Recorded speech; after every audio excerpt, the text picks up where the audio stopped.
আসসালামু আলাইকুম প্রিয় শিক্ষার্থীরা। সমন্বয় এবং নিয়ন্ত্রণ অধ্যায়ের প্রথম ক্লাসে তোমাদের সবাইকে স্বাগতম। আজকে আমরা শুধুমাত্র আমাদের যে প্রাথমিক পড়াশোনা দরকার সমন্বয় এবং নিয়ন্ত্রণ অধ্যায় সেটুকু পড়াশোনা করব। আমরা শুধুমাত্র মস্তিষ্কের অংশগুলো এবং তার কাজ পর্যন্ত আজকে পড়াশোনা করব, ঠিক আছে? তো কথা না বাড়িয়ে চলো আমরা পড়াশোনা শুরু করে দিই।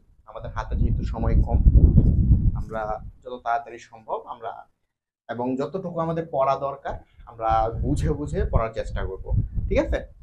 তো কথা না বাড়িয়ে চলো দেখে নিই আমরা কি কি দেখতে চলেছি এখানে। যেহেতু অধ্যায়টার নাম হচ্ছে সমন্বয় এবং নিয়ন্ত্রণ, তার মানে কি এখানে কি হবে, প্রত্যেকটা যেই অর্গান আছে একটা একটার সাথে কি হবে রিলেটেড, এইটা আমরা পড়বো, ঠিক আছে?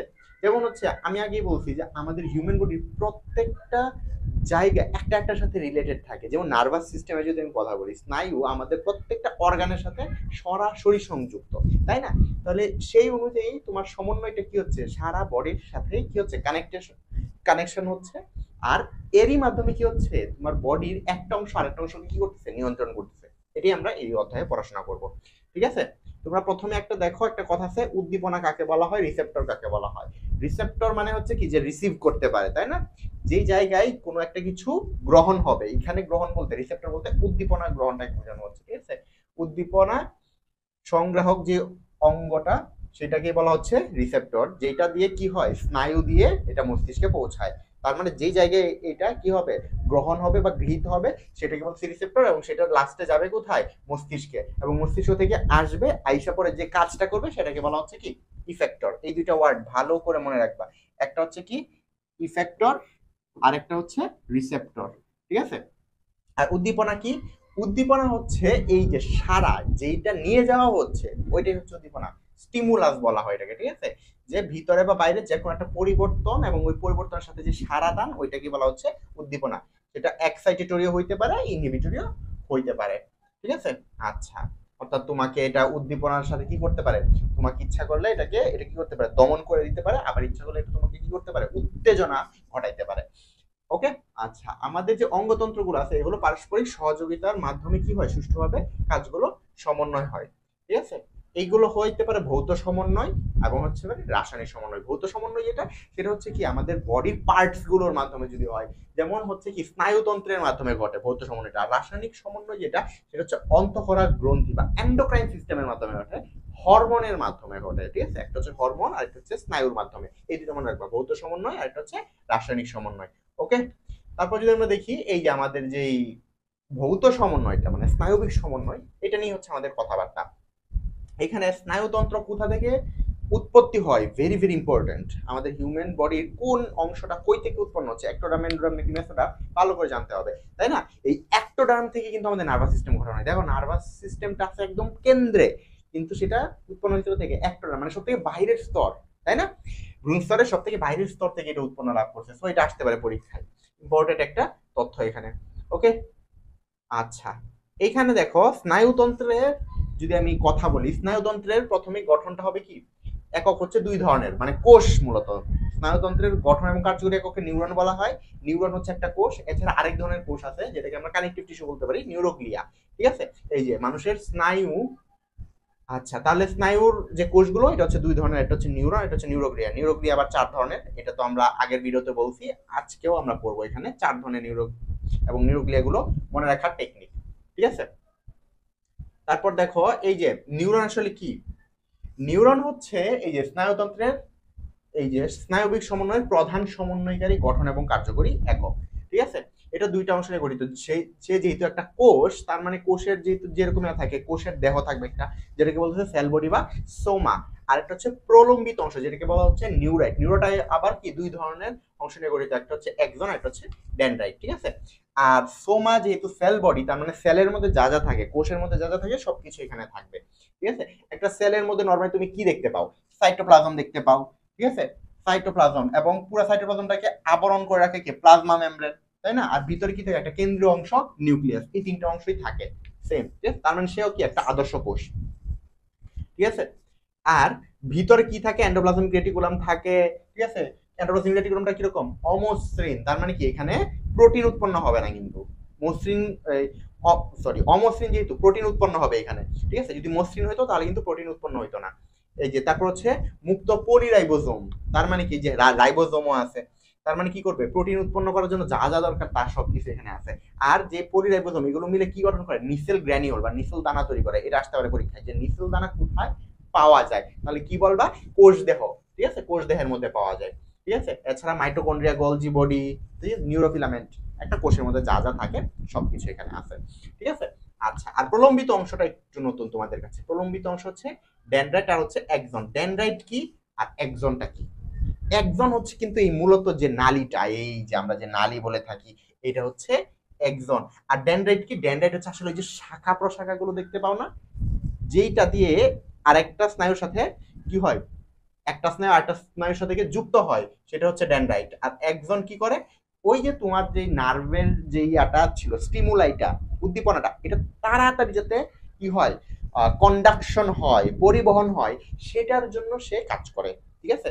তাহলে প্রধান কাজ করে কে? এক্সন। ওই স্নায়ুর যে ইয়াটা, ক্রিয়াটা বা তথ্য নিয়ে যাওয়া, উদ্দীপনা নিয়ে যাওয়ার প্রধান কাজটা সেটা করে থাকে কে? সেটা করে থাকে কে? সেটা করে হচ্ছে আমাদের এক্সন। আর এই ডেনড্রাইটটা কি করে, আরেকটা স্নায়ুর বা আরেকটা নিউরনের সাথে কি করে, সে সংযুক্ত হয়, ঠিক আছে। আচ্ছা,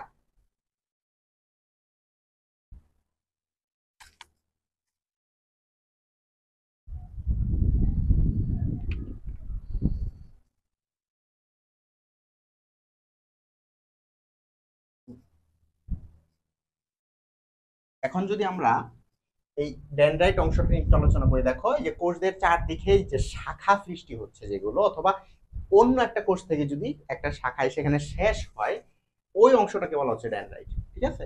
এইটার মধ্যে আবার দেখো এই যে মসৃণ এন্ডোপ্লাজমিক রেটিকুলাম আছে। কোষ দেহের ভিতরে কি ছিল? অমসৃণ এন্ডোপ্লাজমিক রেটিকুলাম। ডেনড্রাইটে কি আছে? মসৃণ এন্ডোপ্লাজমিক রেটিকুলাম, ঠিক আছে। রাইবোজোম তো থাকবেই আলাদা, আর নিউরোফিলামেন্ট যেগুলো থাকে, নিউরোফিলামেন্ট পুরা নার্ভাস সিস্টেম জুড়ে আছে, ঠিক আছে। তারপর যদি আমরা এক্সনটা দেখি, এক্সনটা বেশি ইম্পর্টেন্ট, আমি বারবার বলতেছি, কারণ এক্সনের মধ্যে স্পেশাল একটা কোষ থাকে যেটাকে বলা হচ্ছে সোয়ান কোষ, ঠিক আছে। এই সোয়ান কোষ দ্বারা গঠিত এক ধরনের নিউরোলেমা নামক একটা আবরণী থাকে, ঠিক আছে। এই সোয়ান কোষ দিয়ে গঠিত একটা নিউরোলেমার একটা আবরণ, এই আবরণটার কারণে একজনের ভিতর দিয়ে খুব তাড়াতাড়ি কি হইতে পারে, যে কোনো একটা উদ্দীপনা খুব তাড়াতাড়ি এখানে কি হইতে পারে, পরিবহন হইতে পারে, ঠিক আছে। এছাড়া দেখো একজনের মধ্যে কি কি থাকে, আর এটা তো জানোই যে নিফল দানাযুক্ত এলাকা, যেটা কি হবে, দীর্ঘাকার, এবং এটা কি হবে, অনেক বেশি লম্বা, এই জন্য এটাকে দীর্ঘাকার বলা হচ্ছে, ওকে। এখানে মাইক্রোটিবিউল, নিউরোফিলামেন্ট, মাইক্রোলিয়া, লাইসোজোম ইত্যাদি অঙ্গাণু থাকে যেগুলো নর্মাল একদম, ঠিক আছে। আর একজন কি হয়, এই যে আবরণ দিয়ে আবৃত থাকে, যেগুলোকে বলা হচ্ছে স্নায়ু তন্তু, নার্ভ ফাইবার বলা হয়, ঠিক আছে। নার্ভ ফাইবারের আবরণ দিয়ে আবৃত। আর একজনের যে আবরণী, এটা তোমার পরীক্ষা আসতে পারে, একজনের আবরণীকে কি বলা হয়? নিউরোলেমা, ঠিক আছে। একজনের আবরণীকে কি বলা হচ্ছে? নিউরোলেমা, ওকে। তারপর যদি আমরা দেখি, এই যে দেখো এখানে মায়ালিন শীথ। আচ্ছা, আরেকটা আছে, একজন এবং নিউরোলেমার মধ্যবর্তী একটা অংশে আরেকটা আবরণ থাকে, দ্বিতীয় আবরণী, ঠিক আছে। একটা তো হচ্ছে একজনের আবরণ, আর এই যে দুইটার মাঝখানে একটা আবরণ থাকে, ঠিক আছে, একদম ভিতরের দিকে, ওইটাকে বলা হচ্ছে মায়ালিন শীথ, ভিতরের দিকে দ্বিতীয় আবরণটাকে। এবং ওই মায়ালিন শীথের কারণে কন্ডাকশনটা আরো কয়েক গুণ বেড়ে যায়, কথায় আছে এটা 50 থেকে 100 গুণ বেড়ে যায় মায়ালিন শীথের কারণে, ঠিক আছে। কেউ কেউ বলে 10 থেকে 100 গুণ। তো এই যে এখানে দেখো যে মায়ালিন শীথ, যদি এখানে নিউরোলেমা একজনের প্রত্যক্ষ সংস্পর্শে চলে আসে, এখানে মায়ালিন শীথ থাকে না, কোন জায়গায়? এই যে রেনভিয়ারের পূর্ব বা নোড। নোড মানে হচ্ছে কি, ফাঁকা অংশ, নোড, NODE, নোড মানে হচ্ছে ফাঁকা অংশ, তোমরা কেমিস্ট্রিতে পড়ছো, পড়ো নাই? তাহলে এটা কি বোঝাচ্ছে? ফাঁকা অংশ বোঝানো হচ্ছে। আর অনেক সময় একজনের পার্শ্বদেশ থেকে যে শাখা বের হয় সেগুলোকে বলা হয় কি, কোল্যাটারাল শাখা, যে একজনের চারপাশ থেকে কি শাখা বের হইতে পারে, ঠিক আছে। আর যেহেতু এটা কি পাশ থেকে বের হচ্ছে, পার্শ্বীয় বুঝাইতে ল্যাটেরাল বোঝানো হয়, ওকে। আর সাধারণত একজনের শেষ প্রান্তে বিভক্ত হয়ে যে ক্ষুদ্র ক্ষুদ্র শাখা সৃষ্টি হয় সেগুলোকে বলা হচ্ছে ট্যালোডেনড্রিয়া, ঠিক আছে। আচ্ছা, ট্যালোডেনড্রিয়ার শেষ প্রান্তের ফিত অংশ অংশ যেটা আছে, ওইটার নাম হচ্ছে সিনেপটিক নভ, এই যে একদম সর্বশেষ যে অংশটা, ঠিক আছে। এই অংশটা হচ্ছে এই যে নালীর মতো সৃষ্টি হচ্ছে, এগুলো হচ্ছে ট্যালোডেনড্রিয়া, ঠিক আছে। বা শাখা যেগুলো এগুলোকে বলা টেলোডেন্ড্রিয়ন। তাহলে দেখো ডেনড্রাইট হচ্ছে এক ধরনের শাখা, আর এখানে হচ্ছে আরেক ধরনের শাখা, এটার নাম এটার সাথে ওইটা প্যাচ লাগতে পারে। টেলোডেন্ড্রিয়ন এটা হচ্ছে কিসের শাখা? এক ধরনের সর্বশেষ অংশের শাখা, ঠিক আছে। আর কোষ দেহের সাথে যে শাখাটা যুক্ত হয় সেটা হচ্ছে ডেনড্রাইট, ঠিক আছে। তো আর এখানে যে ফিত অংশ মানে মোটা অংশ থাকে শাখার, ওইটাকে বলা হয় সিলেক্টিভ নব। আর এই একজনটা প্রায় 1 মিটার বেশি লম্বা হইতে পারে, ঠিক আছে। সমস্ত স্নায়ুগুচ্ছর যেগুলো থাকে নার্ভ ফাইবার, ঠিক আছে, নার্ভ ফাইবার এগুলোর গুচ্ছকে বলা হচ্ছে নার্ভ বা স্নায়ু। অনেকগুলো নার্ভের ফাইবার একত্রিত একত্রিত একত্রিত হয়ে একটা মোটা অংশ যখন গঠন করে তখন সেটাকে আমি বলেছি স্নায়ু। স্নায়ু দেখতে অনেক চিকন মনে হয়, কিন্তু স্নায়ু তোমরা ধরছো কখনো? ধরে দেখো নাই। আমরা হিউম্যান বডি ধরে দেখছি ক্যাডাভার দেখে, মানে লাশের শরীরের মধ্যে দেখছি যে স্নায়ু কত মোটা মোটা হয়, ঠিক আছে। তো আসলে কি অনেকগুলো তন্তু বা সুতার একসাথে হইলে যেরকম অবস্থা হয় ওই জন্য এটা কি হয় অনেক বেশি মোটা লাগে, ঠিক আছে। এখন যদি আমরা একটু নিউরনের প্রকারভেদ দেখি, দেখো তাহলে কি হবে নিউরনের প্রকারভেদ। একটা হচ্ছে প্রলম্বিত অংশ যদি আমি ধরি, প্রলম্বিত অংশ মানে হচ্ছে কি একজন এবং ডেনড্রাইট অনুযায়ী মানে নিউরাইট অনুযায়ী, তাহলে কি হবে এক মেরুযুক্ত হইতে পারে, দ্বিমেরুযুক্ত হইতে পারে। আর এক মেরু মানে দেখতে দ্বিমেরুর মতো কিন্তু আসলে এক মেরু, ওইটা হচ্ছে ছদ্ম এক মেরুযুক্ত। তারপর বহুমেরুযুক্ত বা মেরুহীন, এই 5 ধরনের হইতে পারে, ঠিক আছে। এটা হচ্ছে কি নিউরাইট অনুযায়ী মানে একজন এবং ডেনড্রাইট অনুযায়ী। তারপর হচ্ছে কাজের ভিত্তিতে হইতে পারে, কাজের ভিত্তিতে কিরকম হইতে পারে সেন্সরি, মোটর আর মিক্সড। সেন্সরি যেটা সেটাকে আমরা বলতে হচ্ছে সংবেদী, মোটর যেটা সেটা হচ্ছে চেষ্টি, আর মিক্সড মানে তো হচ্ছে সে সময় মতো সংবেদী হয়, সময় মতো আবার চেষ্টিও হইতে পারে। সংবেদন পরিবহন যেটা এর মধ্যে কিছু আছে অন্তর্মুখী, অন্তর্মুখী মানে কি যেটা ব্রেইন এবং স্পাইনাল কোর্ডের মধ্যে নিয়ে যায়। বহির্মুখী হচ্ছে যেটা ব্রেন এবং স্পাইনাল কোর্ড থেকে বাইরে নিয়ে আসে, ঠিক আছে। আর আন্তঃনিউরন মানে হচ্ছে নার্ভাস সিস্টেমের ভিতরে মানে নিউরনের ভিতরেই থাকে যেটা, ঠিক আছে। এটা হচ্ছে সংবাদ পরিবহনের সাথে নামের সাথে এইগুলো হচ্ছে তার আসল ব্যাখ্যা, ঠিক আছে। তারপর প্রলম্বিত অংশের প্রবর্ধক অনুযায়ী আমরা প্রত্যেকটা নাম এবং এগুলোর উদাহরণগুলো মুখস্থ করবো, কিভাবে মনে রাখবা এটাও আমি বলে দিব, ঠিক আছে। দেখো ইউনিপোলার মানে কি এক মেরুযুক্ত, এখন একটা মেরু হবে, ঠিক আছে। এই এক মেরু যেটা আছে এটা কি থাকে একটাই মাত্র প্রলম্বিত অংশ থাকে, প্রলম্বিত অংশ একটা মানে নিউরাইট একটা, তাহলে নিউরাইটের মধ্যে কি থাকে একজন এবং ডেনড্রাইট, তাহলে ওই নিউরাইটটা কি হবে দুই ভাগে ভাগ হয়ে একটা একজন একটা ডেনড্রাইট হবে, ঠিক আছে। এই জন্য দেখো এটা কি হয়েছে একটা একজন হয়েছে একটা ডেনড্রাইটে হয়েছে, ঠিক আছে। একটাই প্রলম্বিত অংশ থাকবে মানে একটা নিউরাইট থাকবে, একটা নিউরাইটের যেহেতু দুইটা অংশ তার মানে দুইটা অংশে বিভক্ত হয়ে যাবে, এই জন্য এটাকে ইউনিপোলার বলা হচ্ছে। এটা কোথায় থাকে? মেরুদণ্ডী প্রাণের এই যে প্রান্তীয় স্নায়ুতন্ত্রের মধ্যে থাকে এবং সবগুলোই কি সংবেদী। প্রান্তীয় স্নায়ুতন্ত্রের মধ্যে যেইগুলো আমাদের শরীরের মধ্যে সংবেদন ক্ষমতা করতে পারে, উদ্দীপনা যোগাইতে পারে। সংবেদী অঙ্গ এই যে 5টা যে আছে চোখ, নাক, কান, জিহ্বা, ত্বক, ওই 5টা সেন্সেশনের যে কোনো একটা যদি ঘটাইতে পারে তাহলে সেটাকে আমি বলবো হচ্ছে সংবেদী, ঠিক আছে। আর এটা থাকে হচ্ছে প্রান্তীয় স্নায়ুতন্ত্রের মধ্যে, ঠিক আছে। প্রান্তীয় স্নায়ুতন্ত্র আমরা একটু পরে পড়বো, আর যেই কেন্দ্রীয় স্নায়ুতন্ত্র সেগুলো আমরা পড়বো যাতে তোমাদের মনের যেই খটকাটা আছে এটা কেটে যায়। তাহলে আপাতত এইটুকু মুখস্থ রাখো, এই এরা কি হবে প্রথমত সংবেদী হবে এবং এরা কি প্রান্তীয় স্নায়ুতন্ত্রের মধ্যে থাকবে। তারপর হচ্ছে বাইপোলার, বাই মানে হচ্ছে দুই, তার মানে কি এটা দুইটা মেরু থাকবে। তাহলে এটা কি হয়েছে একটা কোষদেহ থেকে দুইটা প্রলম্বিত অংশ সৃষ্টি হবে এবং দুইটা আলাদা আলাদা একজন ডেনড্রাইট হবে। দুইটা প্রলম্বিত অংশ, একটা প্রলম্বিত অংশ একজন হবে, একটা প্রলম্বিত অংশ ডেনড্রাইট হবে। এইখানে একটা প্রলম্বিত অংশ দুইটা ভাগ হবে না, দুইটা আলাদা আলাদা প্রলম্বিত অংশ দুইটা আলাদা আলাদা একজন ডেনড্রাইট তৈরি করবে, ঠিক আছে। মানে একটা আলাদা একজন একটা আলাদা ডেনড্রাইট তৈরি করবে। আর মানব ভ্রূণের স্নায়ুতন্ত্রের সব কোষই বাইপোলার, ভেরি ভেরি ইম্পর্টেন্ট। মানব স্নায়ুতন্ত্রে যতগুলো কোষ আছে সব কিছুতে বাইপোলার কোষ থাকে, কিন্তু সব থেকে ভালো উদাহরণ হচ্ছে আমাদের রেটিনাতে। আর কোথায় কোথায় থাকে? নাকে থাকতে পারে, ককলিয়াতে থাকতে পারে, অর্থাৎ চোখ, নাক, কান। ককলিয়া কোথায়? কানে। রেটিনা কোথায়? চোখে। আর নাক তো নাকে, তাই না? তাহলে এই যে কোষগুলো এইগুলোর মধ্যে কি থাকবে? এই রেটিনা, ককলিয়া এবং নাক এগুলো যে কোষ এইগুলোতে কি ধরনের নিউরন পাওয়া যেতে পারে? বাইপোলার নিউরন, ঠিক আছে। তারপর হচ্ছে সিউডো ইউনিপোলার, সিউডো ইউনিপোলার মানে কি ছদ্ম মেরুযুক্ত বা ছদ্ম এক মেরুযুক্ত। এটা প্রাথমিক অবস্থায় কি থাকে দুইটা প্রলম্বিত অংশ থাকে, তারপর কি হয় দেখো তারপর সেগুলো আবার একটা হয়ে যায়, দুইটা ছিল একটা হয়ে গেছে, এই জন্য এটাকে ছদ্ম বলা হচ্ছে, মিথ্যা। ছদ্ম বা মিথ্যা বা সিউডো, ঠিক আছে। এরা দুইটা ছিল তারপর একটা হয়ে যায়, ঠিক আছে।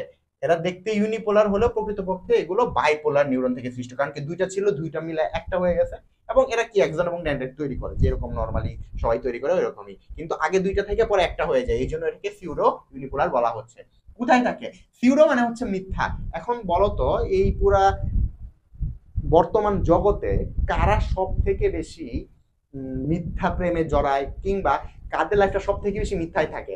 যারা একটু বলা যায় যে ছাপড়ি টাইপের মানুষ, ঘোরাফেরা করে, উল্টাপাল্টা কাজ করে, তাদের কিন্তু এটা ঘটে। অর্থাৎ গ্যাং নিয়ে যারা ঘোরাফেরা করে, তাই না? এই জন্য এটা মনে রাখবা কি দিয়ে, এটা হচ্ছে গ্যাংলিয়া। কি কি? এই যে গ্যাংলিয়া। এখন গ্যাংলিয়া দুই ধরনের হইতে পারে। কি কি? একটা হচ্ছে স্পাইনাল কর্ডের গ্যাংলিয়া, আর একটা হচ্ছে মস্তিষ্কের গ্যাংলিয়া। মানে সেন্ট্রাল নার্ভাস সিস্টেমের দুইটা অংশ, মস্তিষ্ক এবং স্পাইনাল কর্ড, এই দুইটা যে কোনো একটা। এই জন্য মস্তিষ্কের যেটা, সেটাকে বলা হয় করোটিক স্নায়ু, আর স্পাইনাল নার্ভ যেগুলো বা স্পাইনাল কর্ড থেকে যে স্নায়ুগুলো সৃষ্টি হয় সেটাকে বলা হয় স্পাইনাল স্নায়ু। এই জন্য স্পাইনাল গ্যাংলিয়া বলা হচ্ছে স্পাইনাল স্নায়ুর গ্যাংলিয়া, আর করোটিক স্নায়ুর হলে করোটিক স্নায়ুর গ্যাংলিয়া। ঠিক আছে? এইভাবে মনে রাখবা যে ভাইয়া এরা কি করে, গ্যাং। ওরা হচ্ছে সারা জীবন মিথ্যা মিথি করে, সারাটা জীবন কাটায়, এবং যা তারা অর্জন করে, যেইভাবে তারা চলে, সব হচ্ছে মিথ্যার উপর ভিত্তি করে। এই জন্য তারা যা পাবে সবই হচ্ছে কি হবে? মিথ্যা। ঠিক আছে? এই জন্য এটাকে সিউডো ইউনিপোলার বলা হচ্ছে। তারপর যদি আমরা দেখি মাল্টিপোলার, তার মানে কি মাল্টিপোল তৈরি করবে। কিন্তু এখানে দেখো মাল্টিপোলার আসলে কি, প্রলম্বিত অংশ অনেকগুলো থাকবে, কিন্তু একজন একটাই থাকবে, মানে নালি যেটা এটা একটাই থাকবে। ডেনড্রাইট অনেকগুলো হতে পারে, ঠিক আছে, বাকি সবগুলো ডেনড্রাইট হবে। তো স্তন্যপায়ীর মস্তিষ্ক এবং স্পাইনাল কর্ডের মধ্যে কি থাকে? মাল্টিপোলার থাকে। স্তন্যপায়ী প্রাণী, তার মানে মানুষও হইতে পারে, অন্যান্য স্তন্যপায়ী প্রাণীতেও হইতে পারে। অ্যাপোলার, এ মানে হচ্ছে বিজ্ঞানের ভাষায় এ বলতে বোঝায় হচ্ছে নাই, আর পোলার মানে হচ্ছে মেরু, তার মানে অ্যাপোলার, মেরু নাই। ঠিক আছে? এটার মধ্যে কোনো প্রলম্বিত অংশ থাকবে না, তার মানে কি এটার মধ্যে কোনো এক্সন ডেনড্রাইট নাই। তাহলে এই অ্যাপোলারটা কোথায় থাকে দেখো, সেরেব্রাল হেমিস্ফিয়ারের যে বাহিরের স্তর, সেরেব্রাল হেমিস্ফিয়ার, অর্থাৎ এই যে আমাদের যে সেরেব্রামটা থাকে, এটা এইটা তো দুইটা ভাগ, তাই না? দুই ভাগ করলে এটাকে সেরেব্রাল হেমিস্ফিয়ার বলা হয়। হেমি মানে অর্ধেক, অর্ধেক অর্ধেক ভাগ। তাহলে এই অর্ধেক ভাগের যে বাহিরে একটা স্তর থাকবে, ওইটার মধ্যে কি থাকবে না? কোনো মেরু থাকবে না। আর এটা কি, চোখের রেটিনার মধ্যে কি থাকে? একটা নিউক্লিয়ার স্তর। চোখের রেটিনাতে 10টা স্তর থাকে। একটা হচ্ছে বাইপোলার স্তর, যেটার মধ্যে বাইপোলার নিউরন থাকে, আরেকটা হচ্ছে নিউক্লিয়ার স্তর, যেটার মধ্যে নিউক্লিয়াস থাকে। ওই যে নিউক্লিয়ার স্তরটা, ওইটার মধ্যে কি থাকে না? কোনো প্রকার কোনো মেরু থাকে না। তো এই জন্য নিউক্লিয়ার স্তরটা ভালো করে মুখস্থ রাখবে, আর বাইপোলার স্তরটা মনে রাখবে। বাইপোলারের মধ্যে তো ওই যে রেটিনা আমরা পড়ছি, ওই বাইপোলার স্তরে বাইপোলার নিউরন থাকবে, আর হচ্ছে নিউক্লিয়ার স্তরের মধ্যে অ্যাপোলার নিউরন থাকবে। ঠিক আছে? দুইটা কিন্তু খুব বেশি ঝামেলা করে, এই জন্য তোমাদের দুইটা আগে থেকে ভালো করে বুঝাই দিছি। এই দুইটা প্যাচ লাগানো যাবে না কোনোভাবেই, নেভার এভার। ঠিক আছে? তারপর দেখি আমরা কাজের ভিত্তিতে যদি আমরা দেখি, একটা হচ্ছে কি সংবেদী, আর একটা হচ্ছে কি চেষ্টীয়, আর একটা হচ্ছে মিশ্র। সংবেদী মানে কি সেন্সরি, আমাদের সংবেদ অঙ্গ যেগুলো আছে এইগুলোর মধ্যে সে কি করতেছে? নার্ভ সাপ্লাই দিচ্ছে। ঠিক আছে? এগুলো কি করতেছে? এই যে বিভিন্ন গ্রাহক অঙ্গ থেকে স্নায়ু উদ্দীপনা কোথায় নিয়ে যাবে? মস্তিষ্কে নিয়ে যাবে, কেন্দ্রীয় স্নায়ুতন্ত্রে, মস্তিষ্কে অথবা স্পাইনাল কর্ডে বা সুষুম্না কাণ্ডে। ঠিক আছে? দুইটা জায়গা যে কোনো একটা জায়গায় নিয়ে যাবে, তখন সেটাকে আমরা বলবো কি সংবেদী। আর যদি মস্তিষ্ক এবং স্পাইনাল কর্ড থেকে সেটা যায় কোথায়? যে কোনো একটা অঙ্গে, অর্থাৎ আমরা যেটা বলি হচ্ছে পেশিতে, যে কোনো একটা পেশিতে যদি নিয়ে যাই, অঙ্গে যদি নিয়ে যাই, এবং সেটাকে কি করে? কাজ করায়, তখন সেটাকে বলবো চেষ্টীয় বা আজ্ঞাবহ। ঠিক আছে? চেষ্টীয় মানে কি করবে? সে কাজ করবে। আর মিশ্র মানে কি? সে কোনো কোনো সময় সংবেদী, কোনো কোনো সময় কি করতে পারে? চেষ্টীয়র মতো কাজ করে, তখন সেটাকে, সেই নিউরনকে আমরা বলবো হচ্ছে কি মিশ্র নিউরন। আর সংবেদ গ্রহণ, এটা তো আমি বললামই, অন্তর্মুখী বহির্মুখী, যেটা কেন্দ্রীয় স্নায়ুতন্ত্রের মধ্যে নিয়ে যাবে, মানে সেন্সরি গুলা, সেগুলো হচ্ছে অন্তর্মুখী। বহির্মুখী হচ্ছে যেগুলো মোটর। আর আন্ত নিউরন মানে হচ্ছে এগুলো মিক্সড হইতে পারে, অথবা এইসব নিউরন কি করবে? কেন্দ্রীয় স্নায়ুতন্ত্রের নির্দিষ্ট অংশে নিউরনগুলোর মধ্যে কি করবে? নিজেদের মধ্যে একটা সংযোগ স্থাপন করবে, বাইরে নিয়ে আসতে পারে, নাও নিয়ে আসতে পারে। নিউরোগ্লিয়ার কথা আমরা আগেই বলছি। নিউরোগ্লিয়া কি ভাইয়া? এই যে নিউরনের যে যোজক টিস্যুর ভিতর সুরক্ষিত থাকে, ঠিক আছে, নিউরনটাকে যে আবরণ করে রাখছে, সুরক্ষা দিচ্ছে, সেটাকে বলা হচ্ছে নিউরোগ্লিয়া। নাম শুনলেই মনে হচ্ছে যে সে কি একটু পিচ্ছিল পিচ্ছিল জাতীয়, তার মানে সে কি দিবে? সে প্রোটেকশন দিবে। কাকে? নিউরনকে। এটা দিয়ে মনে রাখবা। ঠিক আছে? আর নিউরোগ্লিয়া কয় ধরনের? 4 ধরনের, যদিও এখানে ভিত্তি করে নিউরোগ্লিয়াকে 3 ভাগে বলছে, আসলে 4 ধরনের। ঠিক আছে? Astrocyte, oligodendrocyte, microglia, ependyma. এটা মনে রাখবা কি? অ্যাপেন্ডাইমাটা মনে হয় দেয় না, অ্যাপেন্ডাইমা দেওয়া সহ মনে রাখবা। ঠিক আছে? এটা আমি মনে রাখতাম কি জানো? এই যে অ্যাস্ট্রোনট, ওলির, ওপেন, মাইক্রো। অ্যাস্ট্রোনট মানে অ্যাস্ট্রোসাইট, ওলি মানে অলিগোডেন্ড্রোসাইট, তারপর হচ্ছে কি ওপেন মানে হচ্ছে অ্যাপেন্ডাইমা, আর মাইক্রো মানে হচ্ছে মাইক্রোগ্লিয়া। ওকে? আর এরা কি করে? ফ্যাগোসাইটোসিস প্রক্রিয়ায় কি করে? জীবন বক্ষণ করে। কারণ মাইক্রোগ্লিয়াটা কি? ম্যাক্রোফেজ, এই জন্য সে কি করবে, ফ্যাগোসাইটোসিস করবে। আর অ্যাস্ট্রোসাইট যেটা, এটার প্রধান কাজ হচ্ছে কি পুষ্টি সরবরাহ করা। অলিগোডেন্ড্রোসাইটের প্রধান কাজ হচ্ছে কি মায়ালিন আবরণ গঠন করা। তার মানে কি এইটা কি করবে, ওই যে কন্ডাকশনটা ইয়া করবে এবং তাকে কি করবে, আবরণ দিয়ে সুরক্ষা প্রদান করবে। এটাও সুরক্ষা প্রদান করতেছে কিন্তু ফ্যাগোসাইটোসিস ক্রিয়ার মাধ্যমে। ঠিক আছে, এখন আমরা দেখি সিন্যাপসিস। এই যে আমরা নিউরনের কথা বললাম, এক্সন, ডেনড্রাইট, এইগুলোর মধ্যে কি হয়, আমাদের যে উদ্দীপনাগুলো আছে এক জায়গা থেকে আরেক জায়গায় যাচ্ছে। ঠিক আছে, যেমন ধরো সিঁড়ির কথা চিন্তা করো, একটা সিঁড়ি থেকে আরেকটা সিঁড়িতে তুমি পা দিচ্ছ, এক সিঁড়ির মধ্যে আরেক সিঁড়ি, এক সিঁড়ির পর আরেক সিঁড়িতে তুমি পা দিয়া দিয়া দিয়ে দিয়ে কি করতেছো, তোমার নিজের যে চলাফেরাটা এইটা তুমি কমপ্লিট করতেছো না। এই সেম কাজটা করে একটা স্নায়ু, বা একটা স্নায়ু তো সরাসরি কাজ করতেছে না, একটা নিউরনের কথা বলতে হবে আগে। একটা নিউরন আর একটা নিউরন কি করতেছে, তথ্যটা পাঠাচ্ছে পাঠাচ্ছে পাঠাচ্ছে, তার মানে কি সিঁড়ির মতো করে কাজ করতেছে এরকম, তাই না? আর দুইটা ওয়ার্ডের মধ্যে সবসময় আমাদের প্যাচ লাগে, সিনেপস এবং সিনেপসিস। ঠিক আছে, সিনেপসিস কি ছিল মনে আছে কারোর? সিনেপসিস ছিল হচ্ছে আমাদের কোষ বিভাজন অধ্যায়ের মধ্যে মায়োসিস 1 এর প্রোফেজ 1 এর মধ্যে জাইগোটিন দশায় দুইটা হোমোলোগাস ক্রোমোজোমের মধ্যে দুইটা নন সিস্টার ক্রোমাটিডের মধ্যে জোর বাঁধাকে বলা হয় হচ্ছে সিনেপসিস। তার মানে কি ওইটা হচ্ছে কি করা, দুইটার মধ্যে একটা কি করা, আদান প্রদান রিলেটেড, তাই না, জোর লাগা বিষয়ক। সিনেপসটা অনেকটা এরকম, দুইটা নিউরনের মধ্যে কি হবে, একটা সংযোগ হবে বা জোর লাগবে। ঠিক আছে, কিন্তু এখানে একটু ফাঁকা অংশ থাকবে। সিনেপস বলতে ওই ফাঁকা অংশটাকে সহ পুরা যে জোর লাগা অংশটা সম্পূর্ণটাকে বোঝানো হচ্ছে। ঠিক আছে, অর্থাৎ একটার সাথে আরেকটার একটা সংযোগ হওয়া। ঠিক আছে, এটাকে সিনেপস বলতেছে। এখন আমরা সুন্দর একটা সংজ্ঞা যদি পড়তে চাই, আসলে সিনেপসটা কি ভাইয়া, দুটি স্নায়ুর মধ্যে এই যে ফাঁকযুক্ত সংযোগস্থল, যেটার একটার একজন, প্রথমে যে নিউরনে থাকবে সেটার একজন হইতে হবে, তারপর কি হবে আরেকটা নিউরন যেখান থেকে শুরু হবে সেটার একজন হইতে পারে, ডেনড্রাইটও হইতে পারে। ঠিক আছে, একটার একজনের সাথে আরেকটা নিউরনের কি হয়, একটা সংযোগ ঘটে। ঠিক আছে, এবং তথ্য আদান প্রদান হয়, সেটাকে বলা হচ্ছে সিনেপস। ঠিক আছে, আচ্ছা, এখন সিনেপসের সাথে সাথে তোমার কয়েকটা জিনিস জানতে হবে। ঠিক আছে, যেমন হচ্ছে এই যে যেই অংশটার একজনটা আছে, অর্থাৎ যেখানে এসে এটা শেষ হচ্ছে একজনটা, ওইটাকে বলা হচ্ছে সিনেপটিক টার্মিনাল। কেন, এখানে সিনাপসটা শুরু হচ্ছে, তাই না, একজনের যে অংশটার মধ্যে থেকে সিনাপসটা শুরু হচ্ছে ওইটাকে বলা হচ্ছে সিনেপটিক টার্মিনাল। ঠিক আছে, আর কি আছে, সিনেপটিক ক্লেফট বা ফাটল, ওই যে ফাঁকা অংশটা তুমি দেখতে পাচ্ছ, এই ফাঁকা অংশটা হচ্ছে সিনেপটিক ক্লেফট। ওকে, আর সিনেপটিক নব কোন অংশটা, একদম প্রান্তীয় যে অংশটা।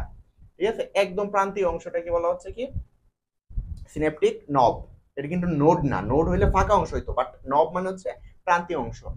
এখন কথা হচ্ছে দুইটা অংশ আছে, নিউরন আছে এখানে, একটা নিউরন আর একটা নিউরন। তাহলে প্রথম নিউরনটাকে আমি বলবো প্রিসিনেপটিক, কারণ প্রি মানে হচ্ছে আগে, যে অংশ থেকে আসতেছে সেটাকে আমি আগে ধরতেছি, এই জন্য এটা হচ্ছে প্রিসিনেপটিক নিউরন। আর যেটা পরবর্তীতে আছে সেটা হচ্ছে পোস্ট সিনেপটিক নিউরন। ওকে, আচ্ছা, এটা মোটামুটি আমাদের পড়া হয়ে গেছে। প্রিসিনেপটিক নিউরন আর পোস্ট সিনেপটিক নিউরন সবার ধরা হয়েছে, বুঝতে পারছো মোটামুটি? আচ্ছা, তারপর যদি আমরা চলে যাই, সিনেপস হচ্ছে দুই ধরনের হইতে পারে, একটা হচ্ছে কেমিক্যাল, একটা হচ্ছে ইলেকট্রিক্যাল। কেমিক্যাল মানে হচ্ছে রাসায়নিক, ইলেকট্রিক্যাল মানে হচ্ছে বৈদ্যুতিক। ওকে, আচ্ছা, তো এই সিনেপসের প্রকারভেদ যদি আমরা দেখি, চার ধরনের প্রকারভেদ হইতে পারে। আমরা জানি যে একজনের সাথে ডেনড্রাইট হবে নরমালি, বাট একটা কন্ডিশন এরকম হইতে পারে, একটা ডেনড্রন আরেকটার ডেনড্রনের সাথে যুক্ত হইতে পারে, এটাকে বলা হয় ডেনড্রাইটিক। ঠিক আছে, একটা ডেনড্রন আরেকটা ডেনড্রনের সাথে, মানে একটা ডেনড্রাইট আর একটা ডেনড্রাইটের সাথে। ঠিক আছে, তো আর বাকিগুলো কিরকম দেখো, একজনের সাথে সুমাবাগ কোষ দেহের, একজনের সাথে ডেনড্রাইটের, একজনের সাথে একজনের, এইটা নরমালি হয়। ঠিক আছে, আর এটা একটু রেয়ার, এটা তো আমি বললামই। এই চার ধরনের কি আছে, সিনেপস আছে। ওকে, হিউম্যান বডিতে। আর সিনেপসের একটা কাজ তোমার জানলেই হবে, সেটা কি ভাইয়া, একটা নিউরন থেকে আরেকটা নিউরনের তথ্যের কি হবে, স্থানান্তর হবে, জাস্ট এই একটাই, আর কোনো কিছু তোমার জানার দরকার নাই। তো এইখানে কি হবে, আরেকটা জিনিস, এই যে একটা অংশ থেকে আরেকটা অংশের মধ্যে কি যাচ্ছে, তথ্য যাচ্ছে, এটার জন্য আমাদের কিছু কেমিক্যালের দরকার হয়, কিছু রাসায়নিক পদার্থের দরকার হয়। ঠিক আছে, একটা হচ্ছে কি আমাদের নিউরো ট্রান্সমিটারের দরকার হয়, নিউরো ট্রান্সমিটার হচ্ছে কি করবে, সে হচ্ছে ইলেকট্রিক্যাল ট্রান্সমিশন করবে। আর কেমিক্যাল ট্রান্সমিশনটা কি করবে, আয়নগুলা, calcium ion, potassium ion, sodium ion. এগুলোর মধ্যে তোমার যেটা মাস্ট জানতে হবে সেটা হচ্ছে কোন আয়ন কি কাজ করে। ক্যালসিয়াম আয়নটা আগে সিক্রেট হবে, ক্যালসিয়াম আয়নটা, মানে আগে ক্ষরণ হবে ক্যালসিয়াম আয়ন। ক্যালসিয়াম আয়নটা কি করবে, এখান থেকে অ্যাসিটাল কোলিন নিঃসৃত করবে। অ্যাসিটাল কোলিনটা এইখানে চলে যাবে কোন জায়গায়, সিনাপটিক ক্লেফটের মধ্যে। সিনাপটিক ক্লেফটের মধ্যে অ্যাসিটাল কোলিনটা যাওয়ার পরে এই যে ভিতর থেকে কি হবে, এই পটাশিয়ামটা এখানে চলে আসবে আর সোডিয়ামটা ভিতরে ঢুকবে। এই যে সোডিয়ামটা ভিতরে ঢুকতেছে, এটার কারণে কি হবে, একটা অ্যাকশন পটেনশিয়ালের তৈরি হবে। ঠিক আছে, এই অ্যাকশন পটেনশিয়াল যেটাকে আমরা বলছি ডিপোলারাইজেশন, ওইটার কারণে মূলত ইলেকট্রিক্যাল ইম্পালসটা বা তথ্যটা এই নিউরন থেকে এই নিউরনে যাবে। এইটাই হচ্ছে মূল কারণ। ঠিক আছে, এটা নার্ভাস সিস্টেমের মধ্যে যেরকম হচ্ছে, মানে নিউরন থেকে নিউরনে যেরকম হচ্ছে, আমাদের পেশির মধ্যেও সেম কাজটা হয়। এখান থেকে এখানে যখন যায় তখন কি হয়, এই পটাশিয়ামটা বের হয়, সোডিয়ামটা ভিতরে ঢুকে, এবং সেম ভাবে অ্যাকশন পটেনশিয়াল অর্থাৎ ডিপোলারাইজেশন ঘটে। ওকে, আমরা এগুলো নিয়ে পরবর্তীতে পড়বো। ঠিক আছে, এখন তোমরা দেখো এই যে রাসায়নিক বস্তুগুলো নিউরন থেকে যে খরিত হয়, এর মধ্যে একটা হচ্ছে কি নিউরো ট্রান্সমিটার, আরেকটা হচ্ছে কি নিউরো হরমোন। ঠিক আছে, দুইটার নাম মনে রাখতে হবে, neuro transmitter, neuro hormone. Neuro transmitter কি, এইগুলো হচ্ছে কেমিক্যাল সাবস্টেন্স, রাসায়নিক পদার্থ, যেগুলো কি করে এক নিউরন থেকে আরেক নিউরনে তথ্য গ্রহণ করতে কি করে, এটা সাহায্য করে অথবা এটাকে বাধাও দিতে পারে। ওকে, তো সেই অনুযায়ী তুমি দেখবা নিউরো ট্রান্সমিটার কিছু আছে হচ্ছে একদম রাসায়নিক গঠনের ভিত্তিতে ভাগ করা হয়, আবার কিছু আছে কার্যক্ষমতার ভিত্তিতে, মানে কিছু আছে এক্সাইটেটরি, কিছু আছে ইনহিবিটরি। ওই টাইপের যদি আমরা দেখি, এক্সাইটেটরি গুলো আমি আগে পড়ে, কারণ এটা বেশি ইম্পর্টেন্ট, এটা আসে পরীক্ষায় ম্যাক্সিমাম সময়, ইভেন হায়ার স্টাডিজে আমরা এটাই বেশি পড়ি, ওইটা পড়ি না বেশি একটা, এটা পড়ি। তো কোন নিউরোট্রান্সমিটারের কারণে আমাদের এক্সাইটেশনটা বেশি হয়, এই যে দেখো অ্যাসপার্টেট আর গ্লুটামেট, লাস্টে এট আছে। আবার যেগুলোকে আমি অ্যাসিডও বলতে পারি, যেমন হচ্ছে অ্যাসপার্টিক অ্যাসিড, গ্লুটামিক অ্যাসিড, এইগুলো কি হইতে পারে, উত্তেজক অথবা স্টিমুলেটরি, ঠিক আছে, অথবা এক্সাইটেটরি। ঠিক আছে, এখন আরেকটা হচ্ছে কি বাধাদায়ক, মানে ইনহিবিটরি, বাধা দিবে। কি কি হইতে পারে, এই যে গ্লাইসিন আর গাবা, এই দুটো মেইনলি মনে রাখবা, গাবা গ্লাইসিন, আর এটা হচ্ছে অ্যাসপার্টেট গ্লুটামেট, এগুলো আসে। ওকে, আর উভয় ধরনের যেটা এটাও আসে, সেরাটোনিন যেটা, এটা আসলে উভয় ধরনের হয়, এটা যদি ওইখানে দিছে। ওকে, সেরাটোনিনটাও আমরা উভয় ধরনের হিসেবে জানি। আর উত্তেজক এবং বাধাদায়ক দুইটার মধ্যে মেন হচ্ছে অ্যাসিটাইলকোলিন, এবং অ্যাসিটাইলকোলিনটা সারা দেহের মধ্যে সব জায়গায় মোটামুটি বিরাজ করে। যেন অ্যাসিটাইলকোলিন হচ্ছে সব থেকে বেশি ব্যবহৃত নিউরোট্রান্সমিটার আমাদের হিউম্যান বডিতে। ঠিক আছে, তারপর ডোপামিন, এটা কখনো কখনো এক্সাইটেশনের কাজ করে, কখনো কখনো ইনহিবিশনের কাজ করে, এপিনেফ্রিন, নরএপিনেফ্রিন সবগুলো। তারপর হচ্ছে নাইট্রিক অক্সাইড, এগুলো কিন্তু সেম ভাবে কাজ করে। আর নাইট্রিক অক্সাইডটা বেশি দরকার, কার্বন মনোক্সাইডটা দরকার, এটিপিটা দরকার। কেন দরকার, কারণ এগুলো তোমরা সাধারণত পড়ে থাকো রসায়নের মধ্যে, এই জন্য। আর নাইট্রিক অক্সাইডটা এটা কিন্তু আমাদের রক্তনালিকার মধ্যে থাকে, এবং রক্তনালিকার সংকোচন প্রসারণে কিন্তু এটা সহায়তা করে, এই জন্য এটা ইম্পর্টেন্ট। ঠিক আছে, রক্তনালিকার প্রসারণে মেনলি এটা বেশি আমাদের দরকার পড়ে। কার্বন মনোক্সাইড, এটিপি, এই দুইটাও মনে রাখো, এই দুইটা হচ্ছে কি উত্তেজক। ওকে, আচ্ছা, এরপর আমরা যেটা বলতেছিলাম যে অ্যামাইনো অ্যাসিড কোন, মানে রাসায়নিক গঠনের ভিত্তিতে অ্যামাইনো অ্যাসিড, তারপর হচ্ছে biogenic amine, trace amine, peptides, purine, এগুলো মনে রাখার জন্য কিছু টেকনিক আমি হালকা করে বুঝাই দিচ্ছি। অ্যামাইনো অ্যাসিড মানে হচ্ছে লাস্টে তুমি অ্যাসিড যদি পাও তাহলে হয়ে যাবে। যেমন হচ্ছে এটা হচ্ছে কি গামা অ্যামিনো বিউটারিক অ্যাসিড, লাস্টে অ্যাসিড আছে, তার মানে এটা অ্যামাইনো অ্যাসিড। ঠিক আছে, অ্যাসপার্টেট মানে কি, অ্যাসপার্টিক অ্যাসিড, আমি একটু আগে বললাম। তারপর হচ্ছে গ্লুটামেট মানে হচ্ছে গ্লুটামিক অ্যাসিড, তাই না। তারপর হচ্ছে এই গাবার সাথে গ্লাইসিনও থাকে, এটা তো আমরা একটু আগেও দেখালাম, তাই না, এই যে এই জায়গার মধ্যে গাবা আর গ্লাইসিন একসাথে, তাহলে গাবা গ্লাইসিন, তারপর অ্যাসপার্টেট গ্লুটামেট, মূলত যেগুলো উত্তেজক এবং বাধাদায়ক সবগুলো কোথায় চলে গেছে, অ্যামাইনো অ্যাসিডের মধ্যে চলে গেছে। যত বাধাদায়ক এবং উত্তেজক আছে সবগুলোই কোথায় চলে গেছে, এই জৈব অ্যামাইনো অ্যাসিডে গেছে। ঠিক আছে, এরপর যেগুলো হচ্ছে বাধাদায়ক এবং উত্তেজনক, অর্থাৎ কি বলে মিক্সড বা বোথ হিসেবে কাজ করতে পারে, তারা আসলে বায়োজেনিক অ্যামাইন, যেমন হচ্ছে যে acetylcholine, dopamine, histamine, epinephrine, norepinephrine, serotonin, সবগুলো। সেরোটোনিনের কথা আমি কিন্তু এখানে বলছি যে ভাই এটা উত্তেজক এবং বাধাদায়ক দুইটা হিসেবেই কিন্তু কাজ করে, তো এটাও এই জন্য এখানে চলে আসছে। ঠিক আছে, তো এটা এইগুলো মোটামুটি মনে রাখতে পারবা। এখন ঝামেলা হবে কোনটার মধ্যে, এইগুলোর মধ্যে। ট্রেস অ্যামাইন, ট্রেস অ্যামাইন আর বায়োজেনিক অ্যামাইনের মধ্যে একটা পার্থক্য আছে। ট্রেস অ্যামাইন মানে কি, যে অ্যামাইন গুলো মোটামুটি আমাদের এখানে অতিরিক্ত আছে, যেটা আমরা খুব একটা বেশি ব্যবহার করি না, যেটা ব্যবহৃত কম হয় সেটা হচ্ছে ট্রেস, মানে বাকি থাকা যায় আর কি। ট্রেস মানে বাকি থাকা।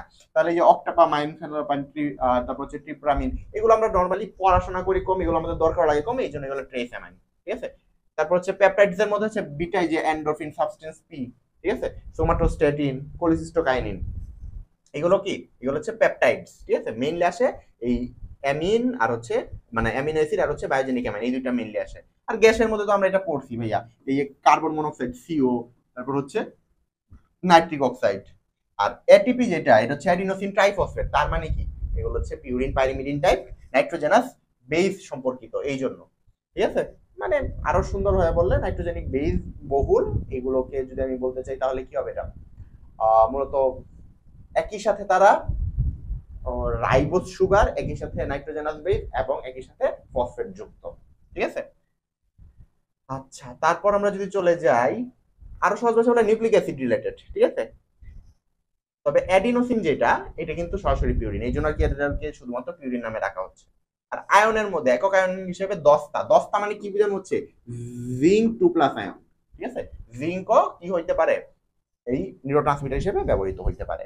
এটুকু মোটামুটি বুঝছো, এটুকু যদি বুঝে থাকো তাহলে আর কিছু করার দরকার নাই। এরপর আমরা যদি চলে যাই নিউরো হরমোন, আমি আগেই বলছি ভাই নিউরো হরমোন মানে হচ্ছে কি নিউরন থেকে তৈরি হয়। আসলে নিউরো হরমোন আমাদের বডিতে দুইটা আছে, কি কি ভাইয়া, আমাদের হাইপোথ্যালামাসের পিছনের অংশ থেকে যেটা ক্ষরিত হয় এবং পিটুইটারি গ্রন্থির পিছনের খণ্ডের মধ্যে জমা হয়, কি কি আছে, অক্সিটোসিন এবং ভ্যাসোপ্রেসিন। ঠিক আছে, এরা কি করে নিউরন থেকে ক্ষরিত হয় এবং হরমোনের মতো কাজ করে, এই জন্য এদেরকে নিউরো হরমোন বলা হয়।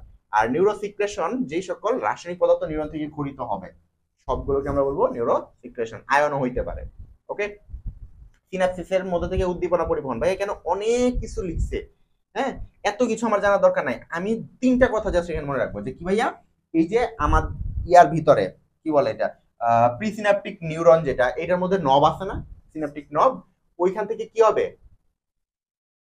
বহিঃকোষীয় তরল থেকে, এই যে নবের ভিতরের যে তরলটা আছে এই ক্যালসিয়ামটা কি হবে এইখান থেকে বের হবে, এই যে নবের চারপাশে বহিতর পদার্থ থেকে যে ক্যালসিয়াম কি হবে বের হবে বহি অংশ থেকে, মানে বাহিরে কোষের বাইরের অংশ থেকে বের হয়ে সিনেপটিক নবের ভিতর ঢুকবে। প্রথমে সিনেপটিক নবের ভিতর ঢুকার পর এই সিনেপটিক নব থেকে অ্যাসিটাইল কোলিনটা কি হবে বের হবে। ঠিক আছে, কি হচ্ছে তাইলে, বাইরে থেকে ক্যালসিয়াম ভিতরে ঢুকতেছে আর অ্যাসিটাইল কোলিনটা কোথায় যাচ্ছে, এই যে সিনেপটিক ক্লেফট ফাঁকা অংশের মধ্যে। এটার কারণে সোডিয়ামটা কোষের ভিতর ঢুকতেছে, পটাশিয়ামটা এই কোষের থেকে বাইরে যাচ্ছে। পটাশিয়াম বাইরে হয়ে যাওয়া এবং সোডিয়াম ভিতরে চলে আসা, এর মানে হচ্ছে কি নিউরন তথ্য পাওয়া গেছে, যে নিউরনে তুমি তথ্যটা পাঠাইতে যাচ্ছিলা।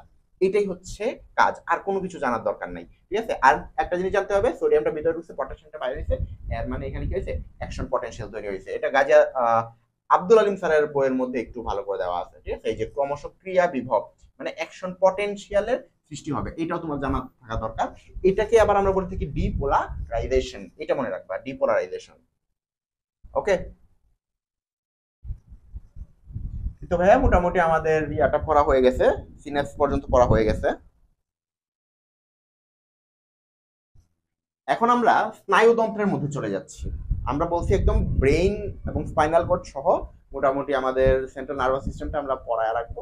ঠিক আছে, তো দেখে নিই আমরা স্নায়ুতন্ত্রের শ্রেণী বিভাগের মধ্যে এখন কি কি আছে। এই যে দেখো, আমাদের স্নায়ুতন্ত্র হচ্ছে প্রধানত দুই ধরনের, আমরা আগেই বলতে, একটা কেন্দ্রীয় স্নায়ুতন্ত্র আর একটা হচ্ছে কি প্রান্তীয়। প্রান্তীয়টাকে বলা হচ্ছে পেরিফেরাল আর কেন্দ্রীয়টাকে বলা হচ্ছে সেন্ট্রাল। এই যে সেন্ট্রাল নার্ভাস সিস্টেম আর হচ্ছে পেরিফেরাল নার্ভাস সিস্টেম, দুই ধরনের নার্ভাস সিস্টেমের দুইটা অংশ।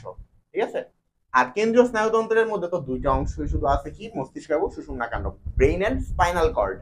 আর অপর দিকে যে প্রান্তীয় স্নায়ুতন্ত্র মানে পেরিফেরাল নার্ভাস সিস্টেম, এটার মধ্যে আছে আবার দুই ধরনের, কি কি আছে ভাইয়া, ঐচ্ছিক স্নায়ু আর একটা হচ্ছে কি স্বয়ংক্রিয় স্নায়ু।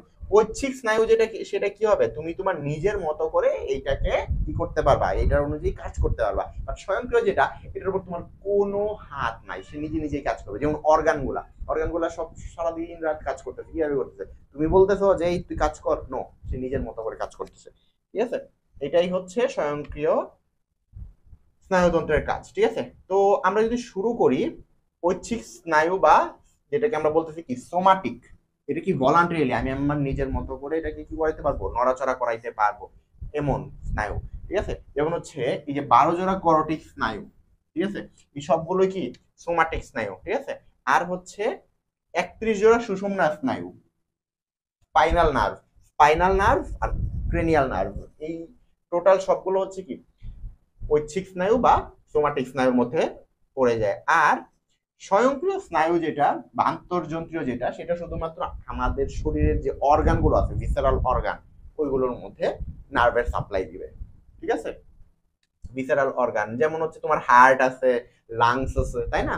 তোমার হৃৎপিণ্ড, ফুসফুস, যকৃৎ, বৃক্ক, চোখ, এই সবগুলার মধ্যে কি হয়, এরা সাপ্লাই দেয়। ওকে, ইভেন তোমার যে ইন্টেস্টাইন আছে, মানে যত ইয়ে আছে অর্গান আছে সবগুলোর মধ্যে মোটামুটি এরা সাপ্লাই দিয়ে থাকে। ঠিক আছে? আর স্বয়ংক্রিয় স্নায়ু যেগুলো, এগুলো আবার দুই ধরনের হইতে পারে। কি কি? একটা হচ্ছে সিম্পেথেটিক আর একটা হচ্ছে প্যারাসিম্পেথেটিক। ওকে, এই সিম্পেথেটিক আর প্যারাসিম্পেথেটিকের মধ্যে আমি তোমাকে একটা সুন্দর কথা মনে মানে রাখায় দিচ্ছি, যেটা পরবর্তীতে কাজে লাগবে। সিম্পেথেটিক মানে হচ্ছে তোমার যেই সময় বলা যায় যে হুট করে একটা সিচুয়েশন চলে আসবে, যে তোমার কি বলে ইমার্জেন্সি সিচুয়েশন, এখনই তোমার কোনো কিছু একটা দরকার, সেই সময় এই অংশটা কি হবে, এক্সাইটেড হবে, মানে এটা উত্তেজিত হবে। আর প্যারাসিম্পেথেটিক কখন হবে? যখন তুমি রিল্যাক্স থাকবা, তোমার শরীরে কোনো কিছু সঞ্চয়ের প্রয়োজন হবে। রিল্যাক্স এন্ড সঞ্চয়ের জন্য হচ্ছে প্যারাসিম্পেথেটিক স্নায়ু। আর তোমার ইমার্জেন্সি সিচুয়েশন কোনো কিছু ঘটলে তখন তোমার প্যারাসিম্পেথেটিক স্নায়ুটা কি হয়ে যায়, স্বয়ংক্রিয় হয়ে যায়। ঠিক আছে, এটা মনে রাখবা। সিম্পেথেটিক এই জন্য শুধুমাত্র সুষুম্না স্নায়ু থাকে, আর প্যারাসিম্পেথেটিকে সুষুম্না এবং করটিক দুইটা স্নায়ু কাজ করে থাকে। আমি তোমাকে যদি জিজ্ঞাসা করি যে ভাইয়া এই প্যারাসিম্পেথেটিক স্নায়ুর একটা উদাহরণ বলো তো, করটিক স্নায়ুর মধ্যে কোনটা কোনটা থাকে, তোমরা অনেকেই পারবা না। ঠিক আছে, এটা মনে রাখো, 3, 7, তারপর হচ্ছে 9, 10। ঠিক আছে, 3, 7, 9, 10, এইগুলো হচ্ছে আমাদের কর্টিক স্নায়ু, যেগুলো কি আছে, প্যারাসিম্পেথেটিক গ্যাংলিয়া আছে। ঠিক আছে, এটা মনে রাখবা। আচ্ছা, তারপর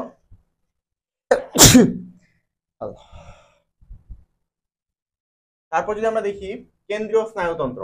কেন্দ্রীয় স্নায়ুতন্ত্র আমরা বলছি ব্রেন এবং স্পাইনাল কর্ড নিয়ে গঠিত। আমরা প্রথমে কোন অংশটা পড়বো?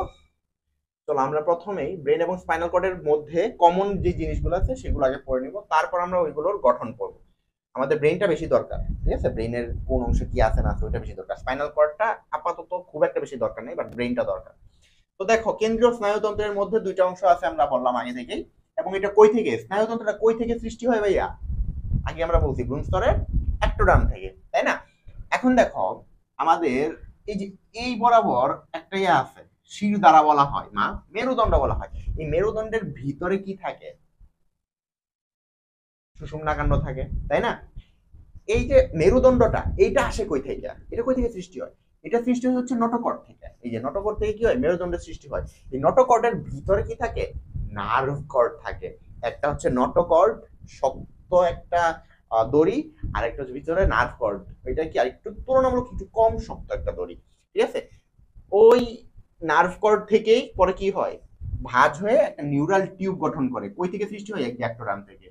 ঠিক আছে, একটা নিউরাল টিউব তৈরি করে, এবং ওই নিউরাল টিউবটা থেকে কি হয় দেখো, মস্তিষ্ক এবং সুষুম্নাকাণ্ড তৈরি হয়। মস্তিষ্কটা চলে যায় সামনের দিকে, সুষুম্নাকাণ্ডটা চলে আসে পিছনের দিকে।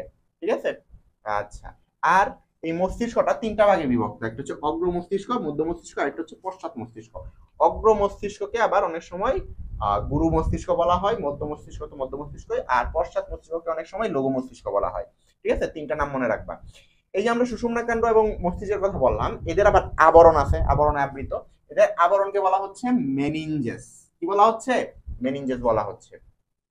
আর মেনিনজেসের এই আবরণটা আবার কি, মেনিনজেসের যে লেয়ার গুলো, এটা হচ্ছে তিন ধরনের। যেমন আমি যে ইয়া বলছিলাম না, যে পেরিকার্ডিয়াম, তারপর হচ্ছে প্লুরা, এগুলো কি আছে, প্যারাইটাল আর ভিসেরাল, মানে দুই ভাগে বিভক্ত না, এরা হচ্ছে কি তিন ভাগে বিভক্ত ওই আবরণ। এটা কি কি ভাইয়া? এই মেনিনজেসের প্রথম সব থেকে বাহিরের যে অংশটা সেটাকে ডুরা ম্যাটার বলা হয়, মাঝের যে অংশটা সেটাকে অ্যারাকনয়েড ম্যাটার, আর সব থেকে ভিতরের অংশটাকে পায়া ম্যাটার বলা হয়। ঠিক আছে, আচ্ছা। তারপর যদি আমরা দেখি, দেখো ডুরা ম্যাটার, ডুরা ম্যাটারটা হচ্ছে সব থেকে বাহিরের দিকে। ডুরা ম্যাটারের মধ্যে, আচ্ছা এখানে আমি বলি তোমাকে, ডুরা ম্যাটার, পায়া ম্যাটার আর অ্যারাকনয়েড ম্যাটার, এটা হচ্ছে কি তিন ধরনের অংশ, তাই না? এটা একটু দেখো ভালো করে, এই অংশটা তোমার বুঝতে হবে। এই যে এখানে একটা কি আছে, যে আমার মাথার যে অস্থিগুলা, এগুলোকে আমরা কি বলি, করোটির অস্থি, তাই না?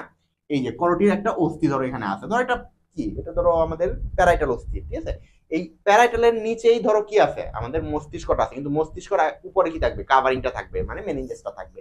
মেনিনজেসের সব থেকে বাহিরের যে অংশটা সেটাকে আমরা বলছি কি ডুরা ম্যাটার, মাঝের অংশটাকে বলতেছি অ্যারাকনয়েড ম্যাটার, সব থেকে নিচের অংশটাকে বলতেছি পায়া ম্যাটার। ঠিক আছে, এখন এই যে করটিক অস্থি, যেটা এই অস্থি এবং ডুরা ম্যাটার, এই দুইটার মাঝখানে একটা ফাঁকা অংশ থাকে, এটাকে বলা হচ্ছে, এটাকে বলা হচ্ছে কি এপিডুরাল স্পেস। কি এপিডুরাল স্পেস। এখন কথা হচ্ছে এটাকে আমি এপিডুরাল স্পেস কেন বলছি, কারণ হচ্ছে কি দেখো এটা কোথায় থাকতেছে, এটা হচ্ছে করোটি স্নায়ু আর হচ্ছে ডুরা ম্যাটার, এই দুটার মাঝখানে থাকতেছে, এই জন্য এটাকে আমি এপিডুরাল স্পেস বলতেছি। ঠিক আছে, তারপর এখানে আবার কি আছে, এই যে সাবডুরাল স্পেস। কেন, এটা হচ্ছে দেখো ডুরা ম্যাটার এবং অ্যারাকানোয়েড ম্যাটার মাঝখানে, মানে কি সাব মানে হয় এটা কি বোঝাচ্ছে, মাঝে বোঝাচ্ছে অথবা নিচে বোঝাচ্ছে, দুইটাই। ডুরার নিচে আছে এই জন্য সাব, আবার ডুরা এরার মাঝে আছে এই জন্য সাব। ঠিক আছে, তার মানে কি যদি ডুরা ম্যাটারের উপরে হয় তাহলে এপিডুরাল স্পেস, ডুরা ম্যাটার এবং কর্টিওস্থির মাঝে এই জন্য এটা এপিডুরাল স্পেস, ডুরা ম্যাটার এবং অ্যারাকানোয়েড ম্যাটারের মাঝখানে এই জন্য সাবডুরাল স্পেস, আর অ্যারাকানোয়েড ম্যাটার এবং পায়া ম্যাটারের মাঝখানে আরেকটা আছে। ঠিক আছে, আরেকটা অংশ আছে, এইটাকে কি বলা হয়, এপিডুরাল স্পেস গেল, সাবডুরাল স্পেস গেল, এখন কি অ্যারাকোনয়েডের নিচে আছে, তাহলে এটার নাম কি হবে, সাব অ্যারাকোনয়েড স্পেস। এটার নাম কি হবে, এটার নাম হবে হচ্ছে এই যে সাব অ্যারাকনয়েড স্পেস।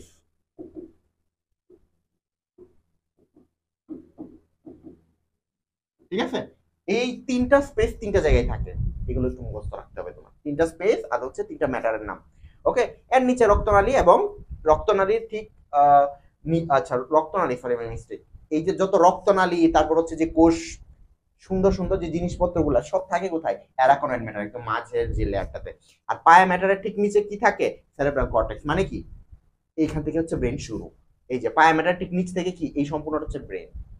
ওকে, তাহলে মোটামুটি বোঝা গেছে আমরা হচ্ছে এটা ভাঙ্গা, এটাকে কাইটা কুইটা একটু ভিতরে দিয়ে গেছি, তখন আমি এই অংশগুলো দেখতে পাইছি। ওকে, এখন তুমি দেখো এপিডুরাল স্পেসের কথা আমি বললাম, এই যে দেখো বাহিরের, এই যে বাহিরের দিকে অংশটাকে এপিডুরাল স্পেস বলা হচ্ছে। এবার বুঝতে পারছো এপিডুরাল স্পেসটা কোন জায়গায়, আর সাবডুরাল স্পেস হচ্ছে কোথায় থাকবে, ভিতরের দিকে নিচের দিকে। সাব অ্যারাকনোয়েড স্পেস কোথায় থাকবে এটা বুঝতে পারছো। এপিডুরাল স্পেসের একটা ক্লিনিক্যাল একটা কাজ আছে, কি ভাইয়া, এই যে এপিডুরাল স্পেসের মধ্যে আমরা হচ্ছে অ্যানেস্থেসিয়া দেই, মানে হচ্ছে চেতনা নাশক। চেতনা নাশক নামটা লিখে রাখো, চেতনা নাশক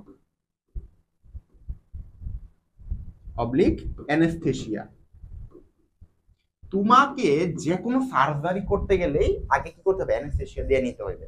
ঠিক আছে, এখন তুমি বলতে পারো যে ভাইয়া এই যে অনেক সময় দেখি যে শিলি দেওয়ার সময় কোনো অ্যানেস্থেসিয়া দেওয়া হয় না, ছোটখাটো কাটার জন্য অনেক সময় তোমার কি দরকার হয় না, অ্যানেস্থেসিয়ার দরকার পড়ে না যদি সেইটাতে কোনো ব্যথার সম্ভাবনা না থাকে। যদি ব্যথার সম্ভাবনা থাকে দেখবা কাটা ছেঁড়ার সময় কিন্তু অনেক সময় কি হয়, অ্যানেস্থেসিয়া দেওয়া হয়। তাহলে চেতনানাশক বা অ্যানেস্থেসিয়া কাদের জন্য দিবা, কোথায় দিবা, এপিডুরাল স্পেসের মধ্যে দিবা। সাবডুরাল স্পেসের খুব একটা বেশি দরকার নাই, কিন্তু সাব অ্যারাকনোয়েড স্পেসের দরকার আছে, অ্যারাকনোয়েড ম্যাটার এবং পায়া ম্যাটারের মাঝখানে যেটা, কারণ এই সাব অ্যারাকনোয়েড স্পেসের ভিতরে কি থাকে, সাব অ্যারাকনোয়েড স্পেসের ভিতরেই সিএসএফ থাকে, সেরেব্রো স্পাইনাল ফ্লুইড, মস্তিষ্ক এবং স্পাইনাল কর্ডের একমাত্র তরল পদার্থ যেটা সরাসরি ব্রেনের সাথে কানেক্টেড, সেটা হচ্ছে সেরেব্রো স্পাইনাল ফ্লুইড। ঠিক আছে, এটা থাকে। ওকে, এইগুলোর জন্য হচ্ছে এতগুলো পড়াইছি, নাহলে কিন্তু আমি পড়াইতামই না তোমাকে। ওকে, আচ্ছা মেনিনজাসের কাজ কি, আবরণের কাজ হচ্ছে বাইরের আঘাত থেকে ভিতরের অংশটাকে রক্ষা করা, কেন্দ্রীয় স্নায়ুতন্ত্রকে যান্ত্রিক আঘাত থেকে রক্ষা করা।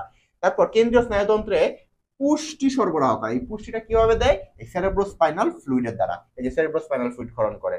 ঠিক আছে, আর সেরেব্রোস্পাইনাল ফ্লুইডের ভিতরে কি থাকে, এই রক্তকণিকাও, রক্তকণিকা থাকে না, সরি মাই মিস্টেক, এখানে কি থাকে, এই যে আলাদা আলাদা রক্ত নালী থাকে, এই জন্য স্নায়ুতন্ত্রের মধ্যে কি থাকতে পারে না, রোগ জীবাণু থাকতে পারে না, ওইগুলো থেকেও কি করতে পারে, এটাকে বাঁচাইতে পারে।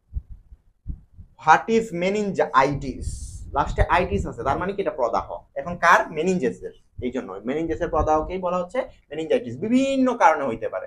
ঠিক আছে, এটা আমি যেরকম আগে তোমাদেরকে পড়াইছি ভাইরাস, ব্যাকটেরিয়া, তারপর ফাঙ্গাস, সবকিছু কারণে হয়, এটাও সেম, যে কোনো কারণে হইতে পারে। ইভেন আঘাতের কারণে হইতে পারে, ক্যান্সারের ইয়ার কারণে হইতে পারে, তুমি ওষুধ নেওয়ার কারণে হইতে পারে, এই যে প্রোটিস্ট, পরজীবী, ছত্রাক, ব্যাকটেরিয়া, ভাইরাস, সব কিছুর কারণেই হইতে পারে। ঠিক আছে, তবে সব থেকে বেশি যেটা হয় সেটা হচ্ছে নেসেরিয়া মেনিনজাইটিস।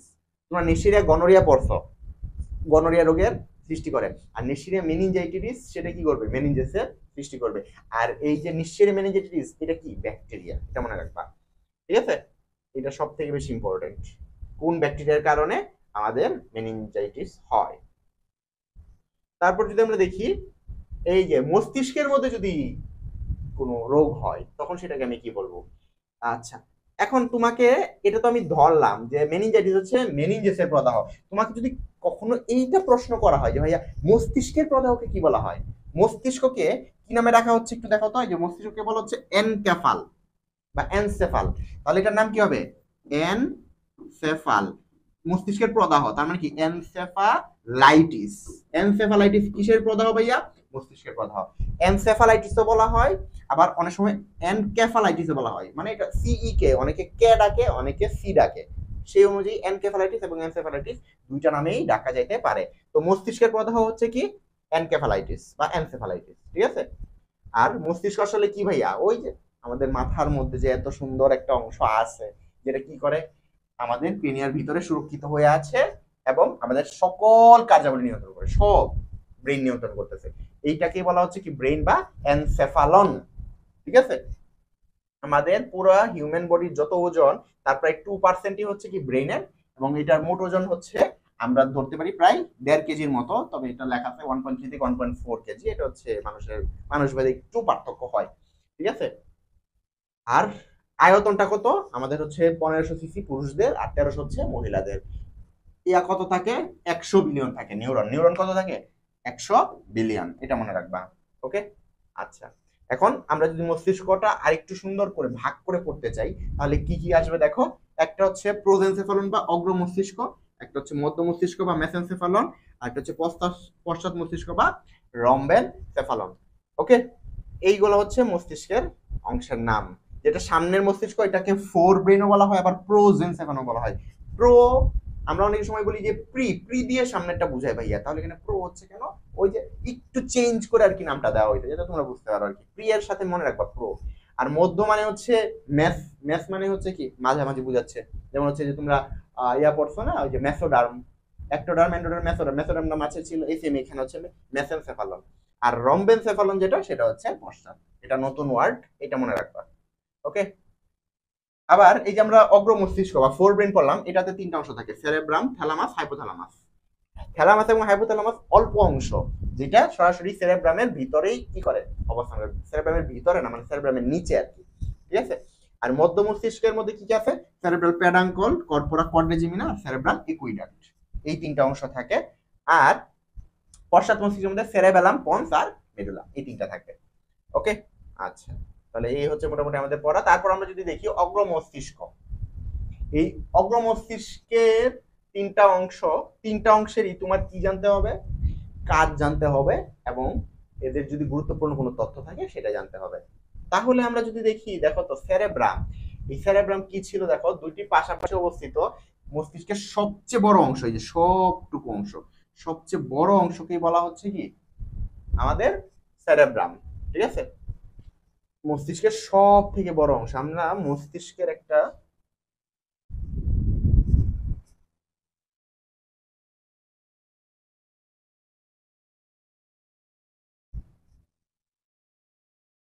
আমরা যদি হিউম্যান ব্রেইনটা একটু 3D মডেল অনুযায়ী দেখার চেষ্টা করি, দেখো তো কিরকম দেখায় এটাকে। এই যে দেখো, আমাদের হিউম্যান ব্রেইনটা হচ্ছে এরকম, ঠিক আছে। এই যে এইটা হচ্ছে পিছনের অংশ, আমরা যদি একটু ভালো করে দেখাইতে চাই, এই যে এটা হচ্ছে এই যে পশ্চাৎ মস্তিষ্ক, ঠিক আছে। আর এইটা হচ্ছে সামনের মস্তিষ্ক। দেখো এই যে এত বড় খণ্ডটা, এত বড় খণ্ডটা, এই সম্পূর্ণটাই হচ্ছে কি সেরেব্রাম। এই যে পুরা অংশটাই হচ্ছে কি সেরেব্রাম। তুমি যদি উপর থেকে নিচ পর্যন্ত দেখো তাহলে দেখতে পারবা যে এটা অনেক বড় অংশ, এই যে, ঠিক আছে। এই যে পুরা অংশটাই হচ্ছে কি এখানে সেরেব্রাম। ওকে, জাস্ট দেখো কতটুকু বড়। ওকে, তারপর যদি আমরা এইখানে সেরেব্রাম ছাড়াও বাকি যে অংশগুলো আছে এগুলো দেখতে চাই।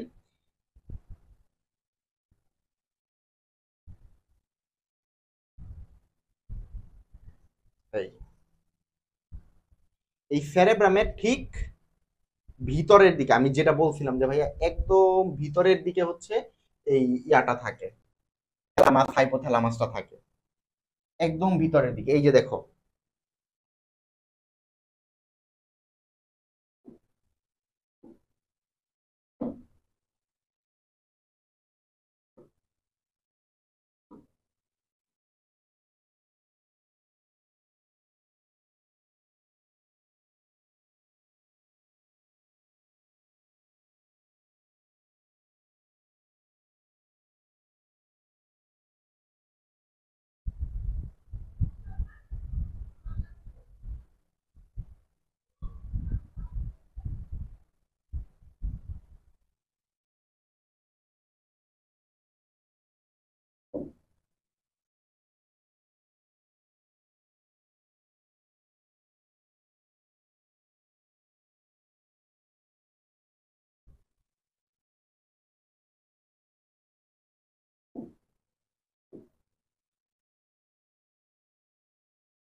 যদি তোমরা যদি তোমরা একটু হিউম্যান ব্রেনটা দেখো, এই যে আমাদের ব্রেনটা হচ্ছে এরকম, এটা হচ্ছে ব্রেনের সামনের অংশ, এটা হচ্ছে ভিতরের দিকে একটু মাঝের অংশ আছে, আর এটা হচ্ছে পশ্চাৎ অংশ। ঠিক আছে, আমরা একটু নিচ থেকে দেখলে এই যে ভিতরে থ্যালামাস হাইপোথ্যালামাস অংশটুকু দেখতে পাবো। এই যে থ্যালামাস হাইপোথ্যালামাস হচ্ছে কি, যে সামনের অংশের এই যে একদম ভিতরের দিকে অবস্থান করতেছে, এই যে এই অংশটা। আর দেখো ব্রেনটা কিন্তু এই যে দুটা খণ্ড, এই যে সেরেব্রাম দুইটা ভাগে ভাগ হয়ে গেছে না, এই অংশটাকে বলা হচ্ছে এই ব্রেনের কি লেফট লোব। ঠিক আছে, আর এটা হচ্ছে রাইট লোব, মানে এটা হচ্ছে বাম সেরেব্রাল হেমিস্ফিয়ার, এটা হচ্ছে ডান সেরেব্রাল হেমিস্ফিয়ার, মানে দুইটাকে আলাদা আলাদা অংশ করে ফেলতেছি আমরা। হেমিস্ফিয়ার, স্ফিয়ার মানে কি বোঝানো হচ্ছে, এটা একটা গোলক, গোলকের অর্ধেক অংশ, এটা হচ্ছে ডান অর্ধেক অংশ, মানে এটা হচ্ছে ডান অর্ধেক অংশ, এটা হচ্ছে বাম অর্ধেক অংশ, এই জন্য এটাকে বলা হচ্ছে কি সেরেব্রাল হেমিস্ফিয়ার। আর এই যে মধ্য মস্তিষ্কটা, এটাও থাকে এই যে একদম ভিতরের দিকে। তারপর পশ্চাৎ মস্তিষ্ক শুরু হয় এই যে এখান থেকে, এটা হচ্ছে সেরেবেলাম, এই যে এইদিকে আছে হচ্ছে পন্স, দেখাই আমি তোমাকে, এই যে এই এই অংশটা হচ্ছে পন্স, এই অংশটা হচ্ছে মেডুলা, আর এটা হচ্ছে কি সেরেবেলাম। সেরেবেলাম, পন্স আর হচ্ছে মেডুলা, এই হচ্ছে তিনটা অংশ। ঠিক আছে, আর এইখানে দেখো এই যে এটা পিটুইটারি গ্ল্যান্ড, পিটুইটারি গ্ল্যান্ডের উপরে দেখি আছে থ্যালামাস, এর উপর আছে হাইপোথ্যালামাস, আর এই যে ভিতরে এই যে এই জায়গাটা, এখানে আছে কি মিড ব্রেন, এই যে দেখো এই যে এই জায়গাটাতে কি আছে, ঠিক পন্সের ঠিক উপরের দিক এই জায়গাটায় হচ্ছে কি আছে, মিড ব্রেন আছে, মানে মধ্য মস্তিষ্ক আছে। ওকে, এইভাবে হচ্ছে আমাদের হিউম্যান যে ব্রেনটা এটা ক্রিয়েট হয়েছে। ওকে, আচ্ছা, এই যে এই অংশটাকে কিন্তু বলা হচ্ছে কি ডায়ানসেফালন, খুব ভালো করে দেখো, এটা আমি চাচ্ছিলাম পরবর্তীতে পড়াইতে, যে ডায়ানসেফালন মানে কি, ডায়ানসেফালন, ডাই মানে হচ্ছে দুইটা, দুইটা অংশ এখানে থাকবে, মানে কি থাকবে এখানে, এই যে এই অংশের মধ্যে হচ্ছে থ্যালামাস থাকবে, আর তার নিচে হাইপোথ্যালামাস থাকবে, যেটার সাথে সরাসরি কি থাকবে, পিটুইটারি গ্ল্যান্ডটা যুক্ত থাকবে। এটা হচ্ছে সেরেবেলাম, আর এই সম্পূর্ণ অংশটা হচ্ছে ব্রেইন স্টেম, এই যে নালীর মতো অংশটা। ঠিক আছে, এই যে ব্রেইন স্টেম, এই পুরাটাই হচ্ছে কি নালীর মতো অংশটা, এই যে এতটুকু অংশ ব্রেইন স্টেম। ব্রেইন স্টেম মানে হচ্ছে কি, এখানে মিড ব্রেইন থাকবে, এখানে থাকবে পন্স, এখানে থাকবে হচ্ছে মেডুলা। মিড ব্রেইন, পন্স আর হচ্ছে কি medulla, mid brain, ponds, medulla, এই তিনটা অংশ নিয়ে কি কি হবে, ব্রেইন স্টেম গঠন হবে। আর সেরেবেলামটা আলাদা, এটা কিন্তু নালীর মধ্যে পড়তেছে না এখানে, এই জন্য সেরেবেলামটা আলাদা হয়ে গেছে। বাট তোমার পন্স, মেডুলা আর হচ্ছে সেরেবেলাম, এই তিনটা অংশ নিয়ে কিন্তু আমরা পশ্চাৎ খণ্ড বলতেছি মস্তিষ্কের, কিন্তু ব্রেইন স্টেম কিন্তু ভিন্ন জিনিস, একদম মিড ব্রেন থেকে শুরু করে পুরো নালীটাকে বোঝানো হচ্ছে। তাহলে কি, মানে আমরা ব্রেনকে আলাদা আলাদা ভাবে ভাগ করতে পারি, এটাও তোমার মনে রাখতে হবে। ঠিক আছে, যেমন ডায়ানসেফালনে কি আছে, থ্যালামাস হাইপোথ্যালামাস আছে, আবার থ্যালামাস হাইপোথ্যালামাস থেকে শুরু করে এই যে এই অংশটা মানে সেরেব্রাম, এই সম্পূর্ণটাকে বলা হয় কি প্রোজেনসেফালন, অর্থাৎ অগ্র মস্তিষ্ক, তাই না? তাহলে এইগুলো বিভিন্ন ভাবে কিন্তু আমরা কি করতে পারি, এই মস্তিষ্কটাকে ভাগ করতে পারি। ঠিক আছে, এগুলোকে আবার আলাদা আলাদা নামেও ডাকা যায়, যেমন হচ্ছে আহ এই যে ইয়া আছে, মেটেনসেফালন ডাকা হয়, সেরেব্রামকে ডাকা হয় মেটেনসেফালন। ঠিক আছে, আর ডায়ানসেফালন এই অংশটা, এই সম্পূর্ণটা মিলায় একটা অংশ গঠন করতেছে। আর একটা আছে হচ্ছে মায়ালেনসেফালন, যেটা মধ্য মস্তিষ্ককে প্রকাশ করে। এইভাবে কিন্তু বিভিন্ন বিভিন্ন নাম দেওয়া হচ্ছে এক একটা অংশকে। এগুলো নিয়ে আমরা আরেকটা ভিডিও রাখবো, ওই ভিডিওতে তোমরা একদম সম্পূর্ণ জিনিসটা বুঝতে পারবে আরো সহজ ভাবে। ঠিক আছে, তো মোটামুটি মস্তিষ্ক দেখে বুঝতে পারছো অগ্র মস্তিষ্কের মধ্যে সেরেব্রাম কতটুকু অংশ, এই যে সম্পূর্ণটা যতটুকু দেখা যাচ্ছে সম্পূর্ণটা হচ্ছে কি সেরেব্রাম।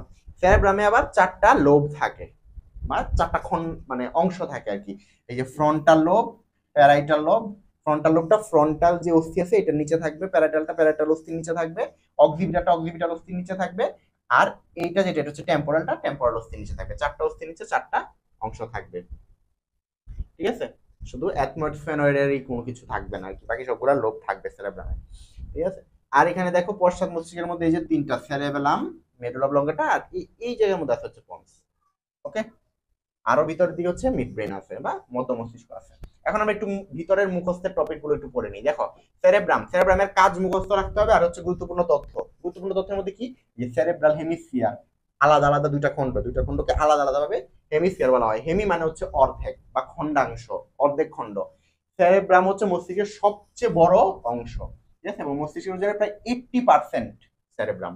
ঠিক আছে, আর মস্তিষ্কের অন্যান্য অংশকে কি করে রাখে, এটা আবৃত করে রাখে। দেখো কতটা অংশ, সবটুকুকে সে কি করে রাখে, আবৃত করে রাখে। আর সেরিব্রাল হেমিস্ফিয়ার দুটি উপরিভাগে কি থাকে, অনুভূত দৈর্ঘ্য খাঁজ দ্বারা বিভক্ত থাকে। মানে হচ্ছে এই যে দুইটা খণ্ড আছে, দুইটা খণ্ড কি আলাদা, ওই দুইটারে একত্রিত করে রাখছে একটা অংশ, সেটাকে বলা হচ্ছে কর্পাস ক্যালোজাম।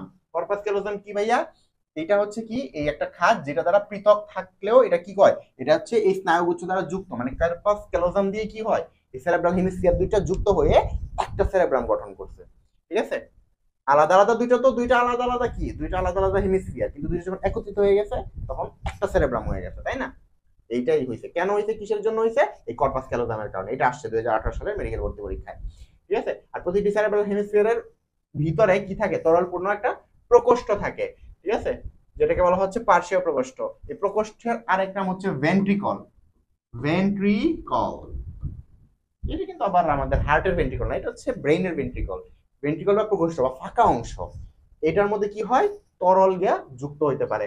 এখন কি আছে, পার্শ্বীয় প্রকোষ্ঠ, ধরো দুই পাশে দুইটা আছে, ডান পাশে একটা বাম পাশে একটা, এই জন্য এটাকে বলা হচ্ছে পার্শ্বীয় প্রকোষ্ঠ। দুই পাশে দুইটা, পার্শ্বীয়কে আবার ইংরেজিতে বলা হয় ল্যাটেরাল, এই জন্য এইগুলোকে ল্যাটেরাল ভেন্ট্রিকল বলা হয়। তোমাকে যদি জিজ্ঞাসা করা হয় অগ্র মস্তিষ্কে কয়টা ভেন্ট্রিকল থাকে, তাহলে কি হবে এটা আনসার, দুইটা।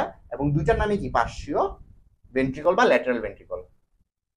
তারপর এই যে সেরেব্রাম, সেরেব্রামে কি থাকবে, সেরেব্রামটা পুরাটাই হচ্ছে কি দেখো গ্রে ম্যাটারে গঠিত, এর বহিস্তরটা। ঠিক আছে, কারণ কি ব্রেইন, তাই না? ব্রেইনের কি থাকে, বাইরের দিকে গ্রে ম্যাটার, ভিতর দিকে হোয়াইট ম্যাটার, তাহলে এটার বহিস্তর কি হবে, গ্রে ম্যাটার থাকবে। এটাই তো বলছে। আর এটা প্রায় 3 সেন্টিমিটারের মতো মোটা। আর এই যে সেরেব্রাল কর্টেক্স বলা হয় এটাকে, বহিস্তরকে কর্টেক্স বলা হয়। এটা ব্রেইন হোক, তারপর কিডনি হোক, তারপর যে কোনো একটা অর্গান হোক, যদি কর্টেক্স আর মেডুলা নাম হয়, বাইরের অংশটা সবসময় কর্টেক্স, ভিতরের অংশটা সবসময় মেডুলা। ঠিক আছে, এই জন্য বহিস্তরকে কর্টেক্স বলা হচ্ছে, আর এটা গ্রে ম্যাটার দিয়ে তৈরি। আর ভিতরের স্তর অন্তঃস্তরকে বলা হচ্ছে হোয়াইট ম্যাটার দিয়ে গঠিত। তাহলে এটা কি হবে, মেডুলা। এটার নামটা কি হবে, মেডুলা হবে। আর সুষুম্নাকাণ্ডের ক্ষেত্রে হোয়াইট ম্যাটারটা থাকে হচ্ছে বাইরে, গ্রে ম্যাটারটা ভিতরে। জাস্ট এইটুকু হচ্ছে পার্থক্য ব্রেন আর স্পাইনাল কর্ডের মধ্যে, গঠনের মধ্যে। ঠিক আছে, আর সেরেব্রাল কর্টেক্সের বহিস্তরটা কি হয়, কুণ্ডলিত হয়ে ভাঁজের সৃষ্টি করে। এই যে তুমি ব্রেইনের মধ্যে দেখতেছো এই যে দাগ দাগগুলা, এইগুলো আসলে কি, গর্ত। এগুলো একটা গর্ত। এই গর্তের তাহলে বাকি যে পাশের এই অংশগুলা কি, এই অংশগুলা উঁচু। তাহলে যে দাগগুলা দেখতেছো এগুলো হচ্ছে গর্ত, আর পাশের যেগুলো আছে এগুলো হচ্ছে উঁচু অংশ। ঠিক আছে, এই জন্য এই উঁচু স্থানগুলোকে বলা হচ্ছে কি, জাইরাস। ঠিক আছে, আর জাইরাস বা জাইরি, জাইরি হচ্ছে বহু বচন আর কি। জাইরাস বলা হয় কি, যেগুলো কি ভিতরে ভাঁজ বা নিচু অংশ, ওই যে দাগগুলো আর কি। আর উঁচু যেগুলো আছে এগুলোকে বলা হচ্ছে সালকাস। ঠিক আছে, জাইরাস আর সালকাস। আর সেরেব্রামকে 5টি খণ্ডে বা লোবে বিভক্ত করা যায়। কি, একটা সেরেব্রামকে কয়টা খণ্ডে বা লোবে বিভক্ত করা যায়, 5টা খণ্ডে। ঠিক আছে, আমরা নর্মালি 4টা বলি আর কি, কিন্তু ওরা বলছে 5টা, তো 5টাই বড়, সমস্যা নাই। ঠিক আছে, একটা হচ্ছে কি frontal lobe, parietal lobe, temporal lobe, occipital lobe, আর একটা হচ্ছে লিম্বিক লোব। লিম্বিকটা না জানলে হবে, প্রথম 4টা মাস্ট মনে রাখতে হবে।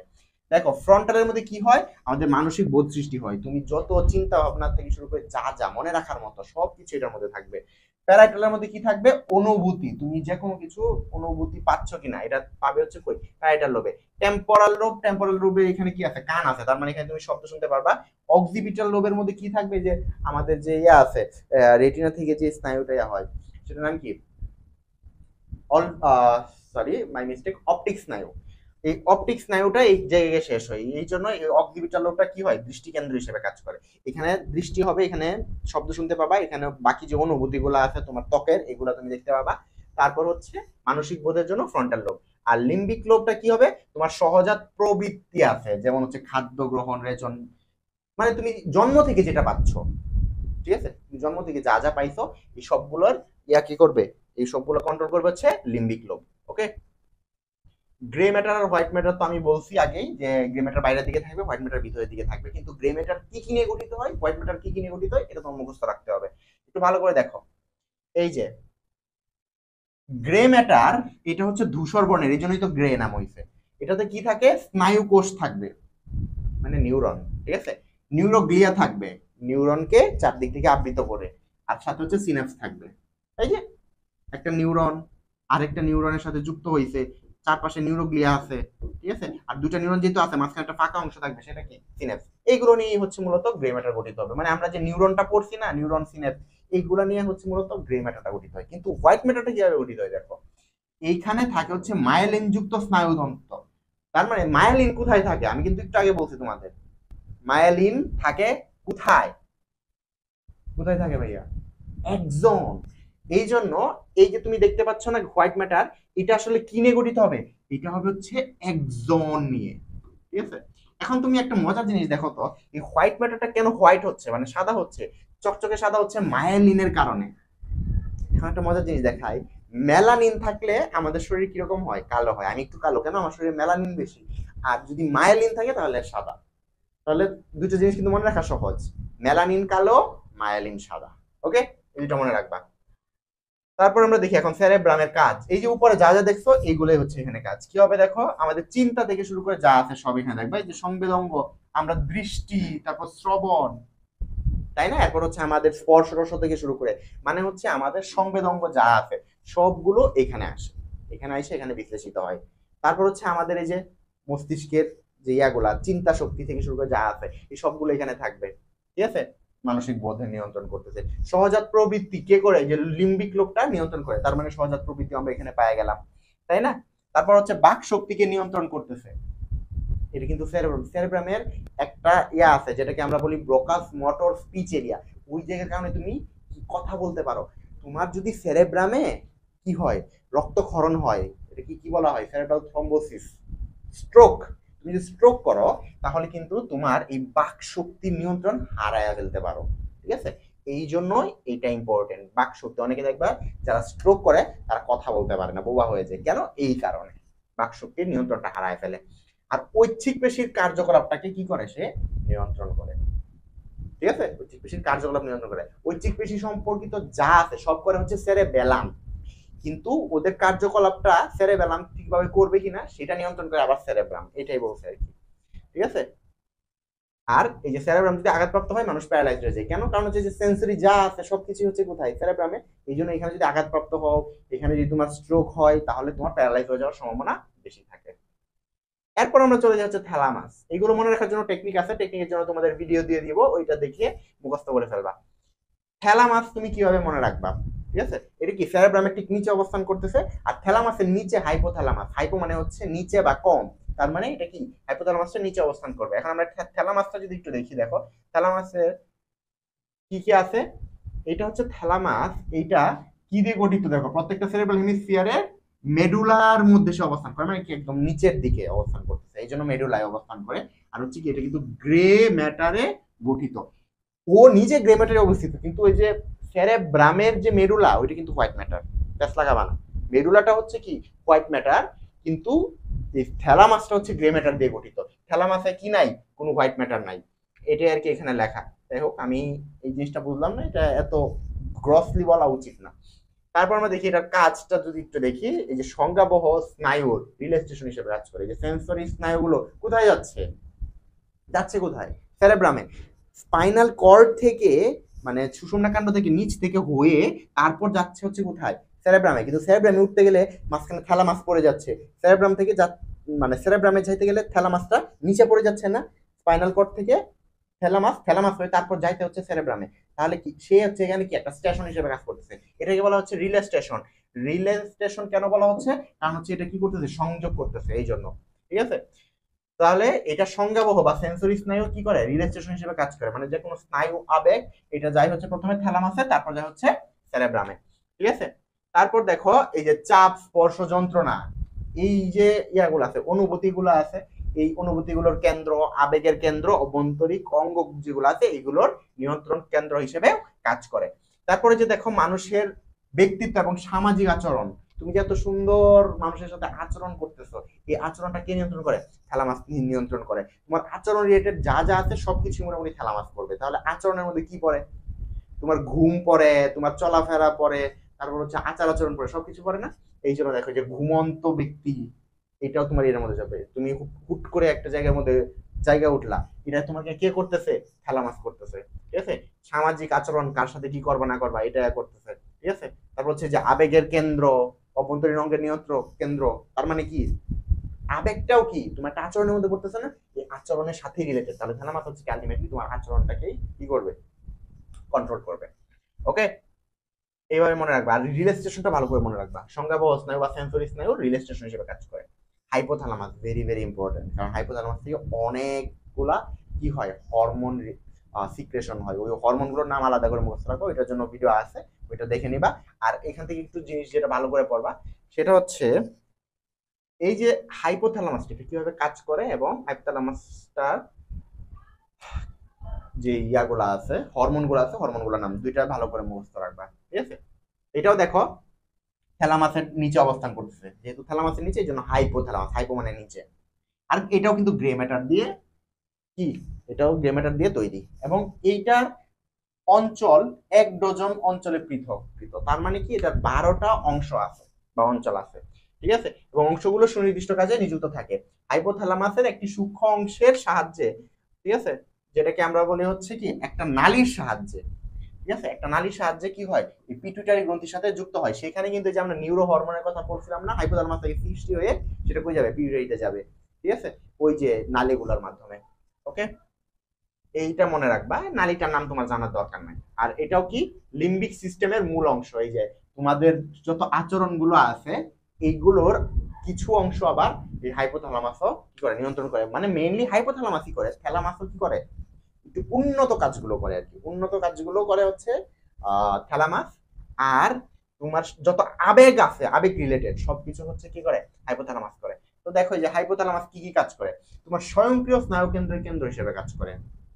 স্বয়ংক্রিয় মানে কি, যারা নিজে নিজে কাজ করতেছে, তাই না, যেমন হচ্ছে অর্গানগুলো, ওই অর্গানগুলো এইখানে এসে শেষ হবে, ঠিক আছে, স্বয়ংক্রিয় স্নায়ু কেন্দ্রের কেন্দ্র হিসেবে কাজ করতেছে। দেহ তাপ নিয়ন্ত্রণ করতেছে, মানে তোমার শরীরে জ্বর হবে নাকি হবে না, তোমার শরীরের তাপমাত্রা কি কমে যাবে নাকি বাড়বে, এটা নিয়ন্ত্রণ করবে হচ্ছে কি হাইপোথ্যালামাস। এছাড়া কি তোমার যে আচরণগত ইয়াগুলো আছে, যে ঘুম, তৃষ্ণা, ঘাম, ভালো লাগা, ভালোবাসা, হ্যাঁ, তারপর রাগ, পীড়ন, উদ্বেগ, এই সবগুলোর কেন্দ্র কে নিয়ন্ত্রণ করতেছে, হাইপোথ্যালামাস নিয়ন্ত্রণ করতেছে। তারপর হচ্ছে যে দেখো তোমার ব্লাড প্রেশারটাও কিন্তু সে নিয়ন্ত্রণ করতেছে, হাইপোথ্যালামাস থেকে যে হরমোনগুলো নিঃসৃত হয় সেগুলো কি করে, রক্তচাপ নিয়ন্ত্রণ করে। ওকে, আলটি যদি তুমি বলো যে ডিরেক্টলি আমাদের ব্রেনের কোন অংশটা রক্তচাপকে নিয়ন্ত্রণ করে, তাহলে সেটা বলবো হচ্ছে মেডুলা। কিন্তু রক্তচাপ যদি হরমোনের সাহায্যে কোনটা সরাসরি ইয়া করে, নিয়ন্ত্রণ করার চেষ্টা করে হরমোনের সাহায্যে, তাহলে সেটা হচ্ছে হাইপোথ্যালামাস। ওকে, এই দুটি হচ্ছে পার্থক্য। এই যে তারপর হচ্ছে দেখো এটা কি করে, রক্তচাপ নিয়ন্ত্রণ করে এবং অন্তঃক্ষরা গ্রন্থির ক্ষরণ নিয়ন্ত্রণ করে হরমোনের মাধ্যমে। দুইটা হরমোন সে নিজে সরাসরি ক্ষরণ করে, যেটা বিভিন্ন জায়গায় গিয়ে কাজ করে। এটা হচ্ছে এক অক্সিটোসিন আর হচ্ছে ভ্যাসোপ্রোসিন, যেটা আমি একটু আগে বললাম। হাইপোথ্যালামাস থেকে ক্ষরণ হবে, হাইপোথ্যালামাস থেকে ক্ষরণ হবে নিউরো হরমোন, এবং এগুলো যাবে কোথায়, পিটুইটারি গ্রন্থির পশ্চাৎখণ্ডে, ঠিক আছে। আচ্ছা, তারপর হচ্ছে এই যে মেসেনসেফালন বা মধ্য মস্তিষ্ক, ঠিক আছে। এখন যদি আমরা দেখি মেসেনসেফালনটা, তাহলে দেখো এখানে কি হচ্ছে, এই যে হাইপোথ্যালামাসের নিচে থাকবে, হাইপোথ্যালামাসেরও নিচে, এই যে ভালো করে দেখো এইটার মধ্যে একদম খুব সুন্দর করে একটা মস্তিষ্ককে অর্ধেক করে কাটা হয়েছে, তারপর সেরেব্রাল হেমিস্ফিয়ার পাওয়া গেছে, যে অর্ধেক করে কেটে তারপর অর্ধেক অংশটা তোমাকে দেখানো হয়েছে, এখান থেকে অর্ধেক ধরে কাইটে তারপর তোমাকে কি অংশটা দেখানো হচ্ছে, এই অংশটা কাইটে এই অংশটা ধরো ফেলে দেওয়া হয়েছে, তারপর এই অংশটা তোমাকে দেখাচ্ছে, তখন তোমার অংশটা এইভাবে দেখাবে, ঠিক আছে। এইখানে দেখো খুব সুন্দর করে এই যে পুরো অংশটা সেরেব্রাম, আমি যেটা বলছিলাম, সেরেব্রামের ঠিক নিচে কি থাকতেছে, এই যে থ্যালা এই সরি কর্পাস ক্যালোজাম থাকতেছে, যেটার মাধ্যমে দুইটা সেরেব্রাম পরস্পর সংযুক্ত, এইটা হচ্ছে থ্যালামাস। এর ঠিক নিচে হচ্ছে কি থাকতেছে, হাইপোথ্যালামাস। হাইপোথ্যালামাসের ঠিক নিচে একটা নালীর সাহায্যে কি থাকতেছে, পিটুইটারি গ্রন্থি সংযুক্ত থাকতেছে। এর ঠিক নিচে কি থাকতেছে, এই যে এইখানে থাকতেছে মিড ব্রেন বা মধ্য মস্তিষ্ক, ঠিক আছে। এরপর এটা হচ্ছে পন্স, এটা হচ্ছে মেডুলা, আর এটা হচ্ছে সেরেবেলাম, ঠিক আছে। এই অংশটা আর কি তোমাকে ওই জায়গায় দেখানোর চেষ্টা করছিলাম। এখন দেখো মধ্য মস্তিষ্কের মধ্যে কি থাকতেছে, একটা অংশ থাকতেছে ট্যাকটাম, ঠিক আছে, এটা হচ্ছে কি পৃষ্ঠীয় অংশ, মানে পিঠের অংশটা, পশ্চাৎ মস্তিষ্কের পিঠের অংশটা হচ্ছে ট্যাকটাম। তারপর কি আছে, সেরেব্রাল একুইডাক্ট, মধ্য মস্তিষ্কের ভিতরে এবং তৃতীয় এবং চতুর্থ গহ্বরকে যুক্ত করে। এই গহ্বর আরেক নাম কি বলছিলাম আমি, ভেন্ট্রিকল, ঠিক আছে, যে পার্শ্বীয় ভেন্ট্রিকল ছিল কোথায়, আমাদের সেরেব্রামে। আর তৃতীয় এবং চতুর্থ যে গহ্বরগুলো এগুলো থাকে হচ্ছে মিড ব্রেন মিড ব্রেন মানে মধ্য মস্তিষ্ক, এবং থাকে হচ্ছে কি পন্সের মধ্যে। চতুর্থটা থাকে হচ্ছে পন্সের মধ্যে, তৃতীয়টা থাকে হচ্ছে মিড ব্রেনের মধ্যে। আর সেরেব্রাল একুইডাক্ট যেটা, এটা হচ্ছে তৃতীয় এবং চতুর্থ গহ্বরকে কি করে সংযুক্ত করে, সেরেব্রাল একুইডাক্ট। এছাড়া কি থাকে কর্পোরা কোয়াড্রিজেমিনা, এটাও কি থাকে মধ্যমস্তিষ্কের পৃষ্ঠদেশে। এটা না জানলেও সমস্যা নেই, কিন্তু এটা দুইটা গোলাকার খণ্ড নিয়ে গঠিত, এটা মনে রাখতে হবে। ঠিক আছে, সেরেব্রাল প্যাডাঙ্কল এটাও দুইটা খণ্ড। এই যে সেরেব্রাল প্যাডাঙ্কলও দুইটা, সেরেব্রাল কর্পোরা কোয়াড্রিজেমিনাও হচ্ছে কয়টা, দুইটা। ঠিক আছে, এটা হচ্ছে একটা সেরেব্রাল একুইডাক্ট, একটা ট্যাকটাম হচ্ছে একটা। এই একটা একটা দুইটা দুইটা এইভাবে হচ্ছে এদের খণ্ডগুলো আছে। তারপর কি দেখো, আর এটার কাজ কি, সে হচ্ছে মধ্য মস্তিষ্ক, তার মানে কি করবে সে, অগ্র এবং পশ্চাৎ মস্তিষ্ককে কি করবে, সে যুক্ত করবে, এটাই হচ্ছে তার কাজ। এই যে দেখো, এটি অগ্র এবং পশ্চাৎ মস্তিষ্কের মধ্যে কি করে, যোগসূত্র করে, এবং দশ এবং শ্রবণ যে তথ্যগুলো এগুলোকে নিয়ে যায় সেরেব্রামে, এটাই হচ্ছে তার কাজ। ঠিক আছে, তারপর আমরা যদি দেখি যে দেখো পশ্চাৎ মস্তিষ্ক, এটার হচ্ছে কয়টা অংশ, এটাও সেম তিনটা অংশ, প্রত্যেকটাই দেখতেছো তিনটা চারটা করে অংশ আছে মোটামুটি, মানে অগ্র পশ্চাৎ দুইটা হচ্ছে তিনটা করে, আর মধ্য মস্তিষ্ক হচ্ছে চারটা অংশ। তো পশ্চাৎ মস্তিষ্কের সবচেয়ে বড় অংশটার নাম হচ্ছে সেরেবেলাম, যেমন সেরেব্রাম হচ্ছে অগ্র মস্তিষ্কের সবচেয়ে বড় অংশ, সেরেবেলামটা হচ্ছে পশ্চাৎ মস্তিষ্কের সবচেয়ে বড় অংশ। ঠিক আছে, আর ওইখানে দুইটা খণ্ডের নাম কি ছিল, সেরেব্রাল হেমিস্ফিয়ার। এইখানে যে দুইটা অংশ, দুইটা অংশের নাম হচ্ছে সেরেবেলার হেমিস্ফিয়ার, মানে সেরেবেলামের দুইটা খণ্ড। ওইটাও কি হয়, দুইটা আলাদা আলাদা ছিল, দুইটাকে একত্রিত করা হয় আর কি, দুইটা আলাদা আলাদা খণ্ড একত্রিত হয়ে লেগে আছে। কোন অংশটা দুইটাকে একত্রিত করে লাগায় রাখছে, ভার্মিস। এই ভার্মিস কি করে, দুইটা সেরেব্রাল হেমিস্ফিয়ারকে মানে সেরেবেলার হেমিস্ফিয়ারকে একত্রিত করে রাখে। ঠিক আছে, আচ্ছা। তারপর এই সেরেবেলামের যে বাইরের অংশটা, এটাও গ্রে ম্যাটার দিয়ে গঠিত, ভিতর অংশটা হোয়াইট ম্যাটার, মানে সেরেব্রামের মতোই। আর পূর্ণ বয়স্ক মানুষের দেহে সেরেবেলামের ওজন কত, 150 গ্রাম। এই তথ্যটা মনে রাখবো, মুখস্থ রাখবো ভালো করে। ওকে, তারপর আমরা যদি একটু কাজগুলো দেখি, দেখো ঐচ্ছিক যত কাজ আছে সবগুলো সে নিয়ন্ত্রণ করতেছে। দেখো ঐচ্ছিক নিয়ন্ত্রণ মানে চলাফেরা, ঐচ্ছিক বেশি বেশি টান, দেহের ভারসাম্য, তারপর হচ্ছে চলাফেরা দিক নির্দেশ। এদের মধ্যে থেকে দেহের ভারসাম্যটা মনে রাখবা। দেহের ভারসাম্য রক্ষা করে কে কে, এটা তোমার যদি মনে রাখতে চাও তাহলে এই সেরেবেলামটা মনে রাখতে হবে। এক হচ্ছে সেরেবেলাম, যে দেহের ভারসাম্য রক্ষা করতেছে। আর যদি তোমাকে জিজ্ঞেস করা হয় যে আরেকটা কি অংশ, অন্তঃকর্ণ, মানে কানের ভিতরের যে অংশটা। আর যদি তোমার স্নায়ুর নাম জিজ্ঞেস করতে হয় কোন স্নায়ু, তাহলে অন্তঃকর্ণের মধ্যে যে স্নায়ুটা আছে, অডিটরি স্নায়ু। আর এটা কিন্তু অন্তঃকর্ণের সাথে সাথে আছে, এই জন্যই দেহের ভারসাম্যটা সে নিয়ন্ত্রণ করতেছে। ওকে, দেহের ভারসাম্য নিয়ন্ত্রণ তাহলে কারা কারা করে, আমাদের অডিটরি স্নায়ু, মানে 8 নাম্বার ক্রেনিয়াল নার্ভ যেটা, ঠিক আছে, 8 নাম্বার করোটিক স্নায়ু। তারপর হচ্ছে এই জন্য কিন্তু এটাকে ভেস্টিবুলো কোক্লিয়ার স্নায়ু বলা হয়, কারণ যে ভেস্টিবিউলকে সে কি করতেছে, নিয়ন্ত্রণ করতেছে, আর ভেস্টিবিউলই হচ্ছে এই ভারসাম্যটা রক্ষা করে। ঠিক আছে, আর হচ্ছে সেরেবেলাম করতেছে, আর কে করবে, আরেকটা অংশের নাম বললাম, সেটা হচ্ছে অন্তঃকর্ণ। ঠিক আছে, কারণ অন্তঃকর্ণের ভিতরে এরা থাকে এই জন্য।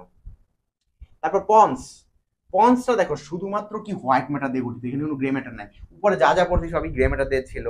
এই সেরেবেলাম আর সেরেব্রাম এরা হোয়াইট ম্যাটার গ্রে ম্যাটার দুইটা দিয়েই ছিল, কিন্তু ও হচ্ছে শুধুমাত্র কি হোয়াইট ম্যাটার দিয়ে গঠিত। ঠিক আছে, হোয়াইট ম্যাটার দিয়ে গঠিত। সেরেবেলামের অঙ্কীয় ভাগে মেডুলার সামনের দিকে সেটা অবস্থান করে, এবং একটা পিন্ডাকার। এইগুলো মনে না রাখতে পারলেও হবে, সমস্যা নাই। পন্স কি করে দেখো, এই যে পন্সের মধ্যে এসে এই যে মস্তিষ্ক এবং স্পাইনাল কর্ড এর ঠিক কি বলে একটা অংশ আছে না, যেখানে মস্তিষ্ক এবং স্পাইনাল কর্ড এসে কি হচ্ছে, মানে একটা জায়গায় শেষ হয়ে একটা জায়গায় শুরু হচ্ছে, তাই না? এই জায়গাটাই হচ্ছে কি পশ্চাৎ মস্তিষ্ক। পশ্চাৎ মস্তিষ্কের অংশগুলোর মধ্যে তুমি দেখবা যে এখানে স্নায়ু তন্তুগুলো কি করে, একজন একজনকে অতিক্রম করে পন্সের এবং মেডুলার সামনে। ঠিক আছে, এই জন্য দেখবা এই পন্সের মধ্যে আইসাই কি হয়, সেরেব্রাম থেকে থ্যালামাস হাইপোথ্যালামাস যা যা আসতেছে, ডান পাশের গুলা বাম পাশে চলে যাচ্ছে, বাম পাশের গুলা ডান পাশে চলে যাচ্ছে। এটা কেনে বলছে যে আড়াআড়ি যদি অতিক্রম করে তাহলে কি হবে, বাম মস্তিষ্কের অংশগুলা ডান অংশের, এবং ডান পাশের যে অংশগুলা এগুলা বাম অংশের কার্যাবলীকে কি করতেছে, এরা নিয়ন্ত্রণ করতেছে। ওকে, আর এটার কাজটা কি দেখো, এরা হচ্ছে রিফ্লেক্স সেন্টার হিসেবে কাজ করে। Very very important. তুমি যে মশা মারতেছো, অনেক সময় দেখা যাচ্ছে তোমাকে মশা কামড় দিছে, তুমি ঘুমে থাকতেও মশা মারতেছো, কেমনে সম্ভব এটা, এটা রিফ্লেক্স বা প্রতিবর্তী ক্রিয়ার মাধ্যমে সম্ভব। ঠিক আছে, এই রিফ্লেক্স সেন্টার গুলো কোথায় থাকে, পন্সের মধ্যে থাকে।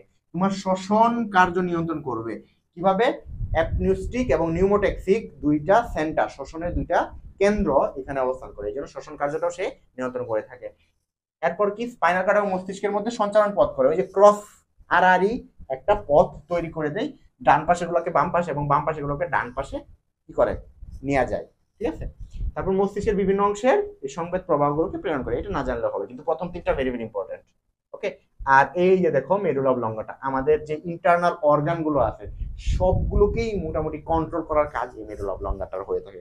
ঠিক আছে, একটু ভালো করে যদি দেখো এগুলো মনে রাখতে পারবা। দেখো কি কি আছে, এই মেরুল অবলঙ্গটা এটা হচ্ছে কি পন্সের নিচে কিনারা ঘেঁষে অবস্থান করে, এটাও কি পিরামিড আকৃতি, আগে এটা ছিল পিণ্ড আকৃতি, এটা ছিল পিরামিড আকৃতি।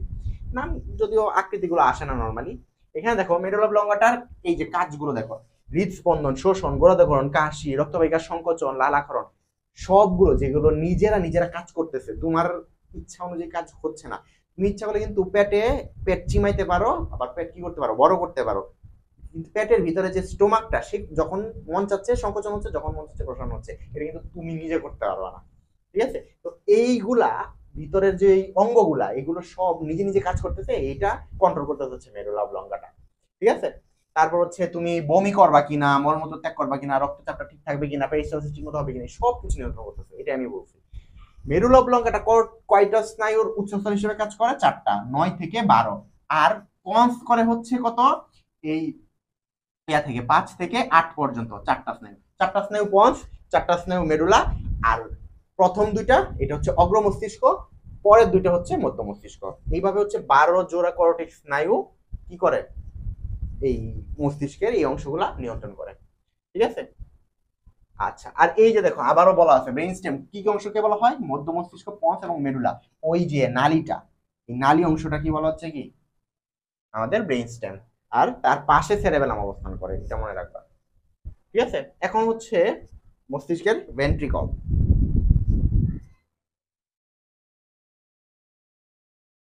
আমরা যদি মস্তিষ্কের ভেন্ট্রিকল বা গহ্বর গুলো নিয়ে একটু আলোচনা করতে চাই, তাহলে গহ্বরে কি কি আছে দেখো।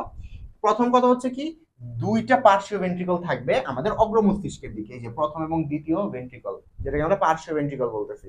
ঠিক আছে, তারপর এইখানে আছে আবার কি দেখো, এখানে আছে হচ্ছে তৃতীয় ভেন্ট্রিকল। তৃতীয় ভেন্ট্রিকলটা কোথায় অবস্থান করে? মধ্য মস্তিষ্কের মধ্যে। আর চতুর্থ ভেন্ট্রিকলটা কোথায়?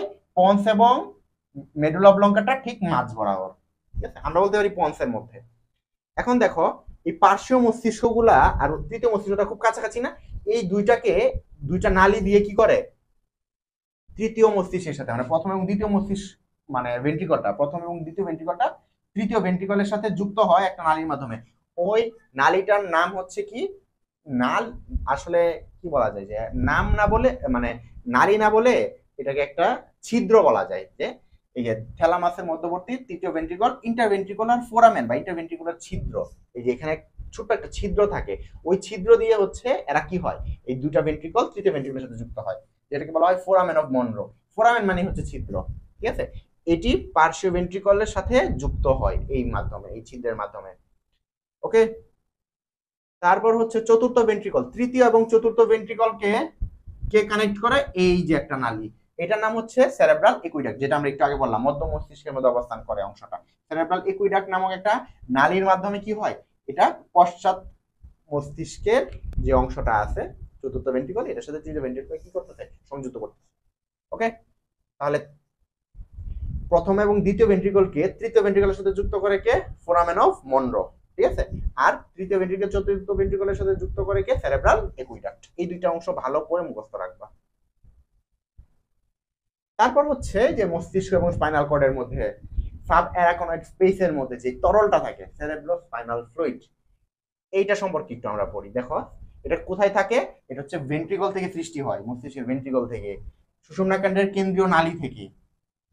এই যে আমাদের মস্তিষ্কের মধ্যে যেরকম ফাঁকা অংশ থাকে বা ভেন্ট্রিকল থাকে, সুষুম্নাকাণ্ডের মধ্যে কিন্তু কি থাকে, ফাঁকা অংশ থাকে, ওইটাকে বলা হচ্ছে কেন্দ্রীয় নালী। ঠিক আছে, বা সেন্ট্রাল ক্যানেল।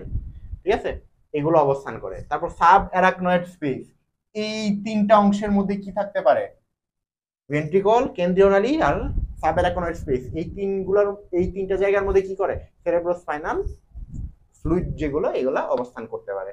ঠিক আছে, আর এই সেরেব্রোস্পাইনাল ফ্লুইডটা এগুলো থেকে খরিত হয়। আবার মনে রাখবা সেরেব্রাল হেমিস্ফিয়ার থেকেও কিন্তু কি হয়, খরিত হয়। ঠিক আছে, তাহলে এটা একটু ভালো করে মনে রাখবা। এই জন্য সেরেব্রোস্পাইনাল ফ্লুইড এটাকে বলা হচ্ছে, কারণ এটা একই সাথে সেরেব্রামেও থাকতে পারতেছে, আবার কি স্পাইনাল মানে হচ্ছে কি, স্পাইনাল বলতে কোন অংশটাকে বোঝায়?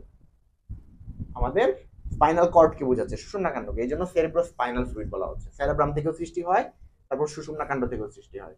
ওকে, এটার যদি আমরা একটু ক্যারেক্টারিস্টিক গুলা দেখি, এটাতে কি থাকে, এই যে লিম্ফোসাইট কিন্তু থাকে। এটা আমি বলতে চাচ্ছিলাম যে এই কারণে হচ্ছে তারা কি করতে পারে, রোগ জীবাণুগুলোকে মেরে ফেলতে পারে এই লিম্ফোসাইট থাকার কারণে। কিন্তু লাল রক্তকোষ থাকতো না, ঠিক আছে? লাল রক্তকোষ থাকলে এরা কি হয়ে যেত, লাল হয়ে যেত না, কিন্তু এতে আরবিসি থাকে না, শুধুমাত্র লিম্ফোসাইট থাকে।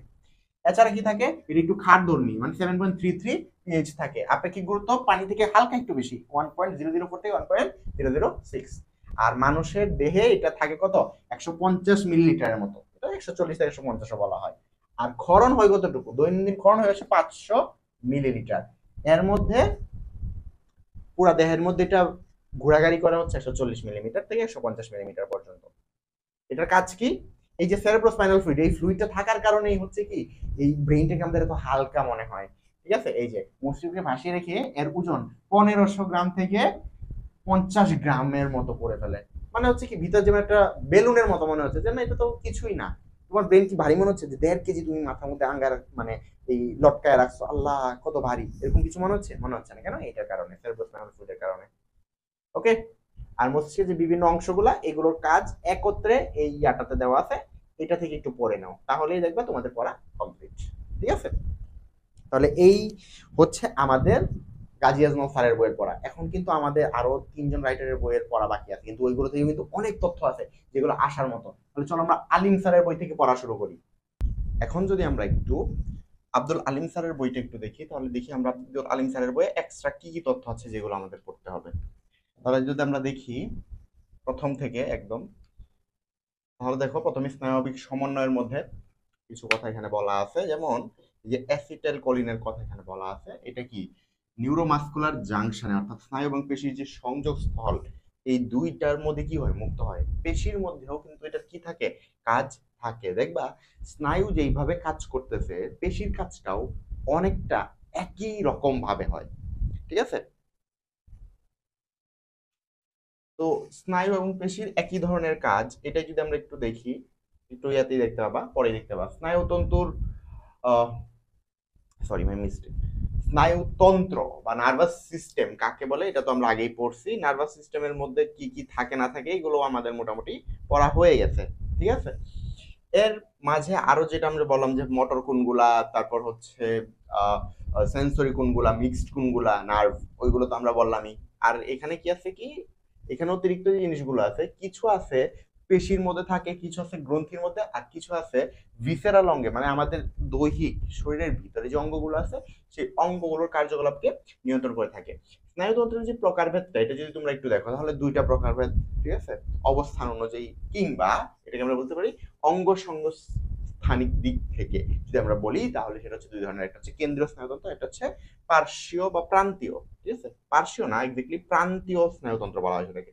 কেন্দ্রীয় স্নায়ুতন্ত্রের মধ্যে কি থাকে এটা সবাই জানো, ব্রেইন আর হচ্ছে স্পাইনাল কর্ড, ঠিক আছে? আর ব্রেনটা থাকে কিসের ভিতরে, ক্রেনিয়ামের ভিতরে, এটা তো আমরা বলছি। আর মস্তিষ্ক হচ্ছে সব থেকে জটিল অংশ। এত এত তার, মানুষ বলে না যে তার সিরা, কেন বলে, অনেকে যে নার্ভের যে এগুলো আছে এগুলো ছিঁড়ে যায়, এই জন্য অনেকে বলে আর কি। তো আসলে এত এত নিউরন আছে যে মানে বলার মতো না, ঝামেলা এত হয়। এখানে নিউরন হচ্ছে কত, 100 বিলিয়ন। এখানে এটা ভুল আছে, এটা ঠিক করে নাও, 1 বিলিয়ন লেখা আছে, এটা হবে 100 বিলিয়ন নিউরন থাকে। আর 1 বিলিয়ন কি থাকে, নিউরোগ্লিয়া, নিউরো নিউরোগ্লিয়া, এইটা থাকে হচ্ছে 1 বিলিয়ন। ওকে, এছাড়া নিউরন ছাড়া আর কি কোষ থাকতে পারে, সোয়ান কোষ থাকতে পারে, স্যাটেলাইট কোষ থাকতে পারে। আর নিউরোগ্লিয়া যেগুলো সেগুলো কিন্তু কোষ, ঠিক আছে, মস্তিষ্কের কোষ। তাছাড়া এই মস্তিষ্কের যে গহ্বর সেটাকে বলা হয় তো ভেন্ট্রিকল, আর সুষুম্নাকাণ্ডের যেই গহ্বরটা সেটাকে বলা হয় হচ্ছে নিউরাল নালী অথবা কেন্দ্রীয় নালী, সেন্ট্রাল ক্যানেল নামে ডাকা হয় এটাকে। ওকে, আর সেটার ভিতরে কি থাকে, সেরেব্রোস্পাইনাল ফ্লুইড থাকে, যেটা আমরা একটু আগেই পড়ছি। প্রান্তীয় স্নায়ুতন্ত্রের মধ্যে কি থাকে, কেন্দ্রীয় তত্ত্ব আমরা পড়ে ফেললাম। প্রান্তীয় স্নায়ুতন্ত্রের মধ্যে হচ্ছে এই মস্তিষ্ক থেকে যেটা সৃষ্টি হয়, 12 কর্টেক্স স্নায়ু, এগুলো থাকে। কারণ কি প্রান্তীয় কেন বলা হচ্ছে, এই কেন্দ্র থেকে কিসের মাধ্যমে, স্নায়ুর মাধ্যমে এটা কি হয়, সারা শরীরের মধ্যে কি হয়, পৌঁছায়। মানে এটা হচ্ছে ধরো কেন্দ্র, কেন্দ্র থেকে কই আসছে, দূরবর্তী স্থান, ওই দূরবর্তী স্থানকে বলা হচ্ছে পেরিফেরি, ঠিক আছে? দূরবর্তী বা প্রান্ত, প্রান্তে চলে যাচ্ছে।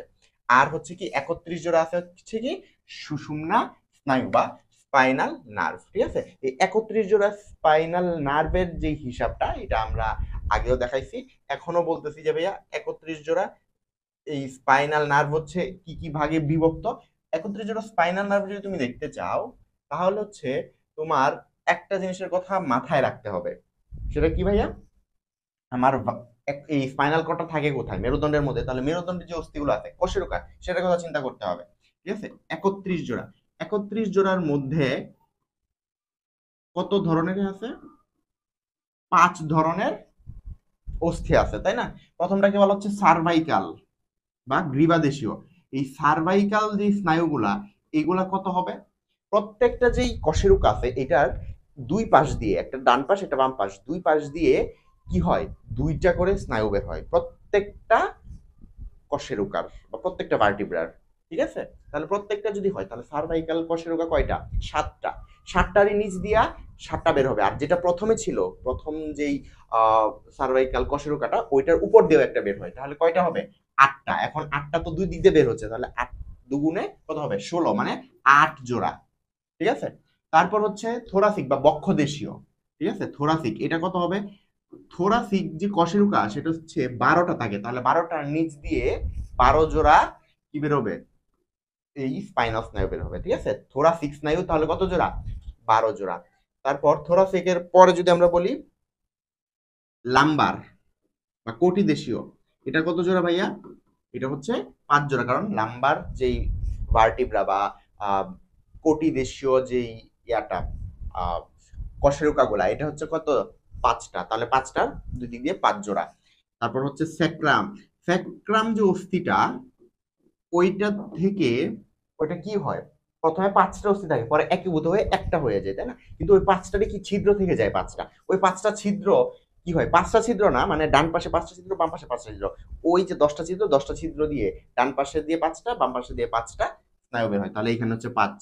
আর ককিক্স 5টা মিলে কি, মানে সরি 4টা মিলে কি হয়ে যায়, একটা হয়ে যায়, কিন্তু ওই একটাই থাইকা যায়, ওখানে ছিদ্র একটাই, এই জন্য ককিক্সে কয়টা থাকে, একটা। ঠিক আছে, কয়টা থাকে, একটা। তাহলে এই যে টোটাল কয়টা হচ্ছে, 12 আর 10 হচ্ছে 20, 20 আর 10 হচ্ছে 30, আর 1 31, এই হচ্ছে টোটাল 31 জোড়া আমাদের স্পাইনাল স্নায়ু। ওকে, এইভাবে হচ্ছে আমাদের স্পাইনাল স্নায়ুগুলোর হিসাবটা ঘটে থাকে। ঠিক আছে, তো এই হচ্ছে আমাদের 31 জোড়া স্পাইনাল স্নায়ু বা স্পাইনাল নার্ভ। ঠিক আছে, এছাড়াও সিম্প্যাথেটিক এবং অটোনমিক স্নায়ু দ্বারাও কি হয়, এই পেরিফেরাল স্নায়ুগুলো গঠন হয়। ঠিক আছে, এছাড়া কি থাকে, এদের মধ্যে গ্যাংলিয়া থাকে, প্লেক্সাস থাকে, এই সবগুলো নিয়ে গঠন হয়। ওকে, আর প্রান্তীয় স্নায়ুগুলো নিউরনের একজন অংশ দিয়ে গঠিত হয়। ওকে, এই জন্য কিন্তু এটা সুন্দর করে লম্বা হইতে পারে, কারণ একজন করে লম্বা থাকে না নালীর মতো এরকম।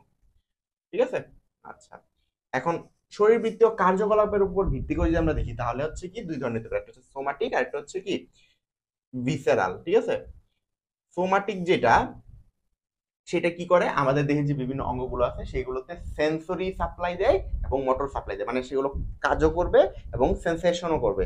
এই জন্য দেখবে তোমার হার্টের মধ্যে সমস্যা হইলে তুমি ব্যথা পাও, কেন, তোমার সেন্সেশন আছে ভিতরে। ঠিক আছে, তারপর লাংসের মধ্যে, এই সবগুলোর কিন্তু এই ভাবে ইয়া থাকে, আর এগুলো কি হয়, স্বয়ংক্রিয়ভাবে তাদের কার্যকলাপ নিয়ন্ত্রণ করে, এগুলোর উপর তোমার কিন্তু কোনো হাত নাই। ঠিক আছে, সোমাটিক স্নায়ু থাকার কারণে।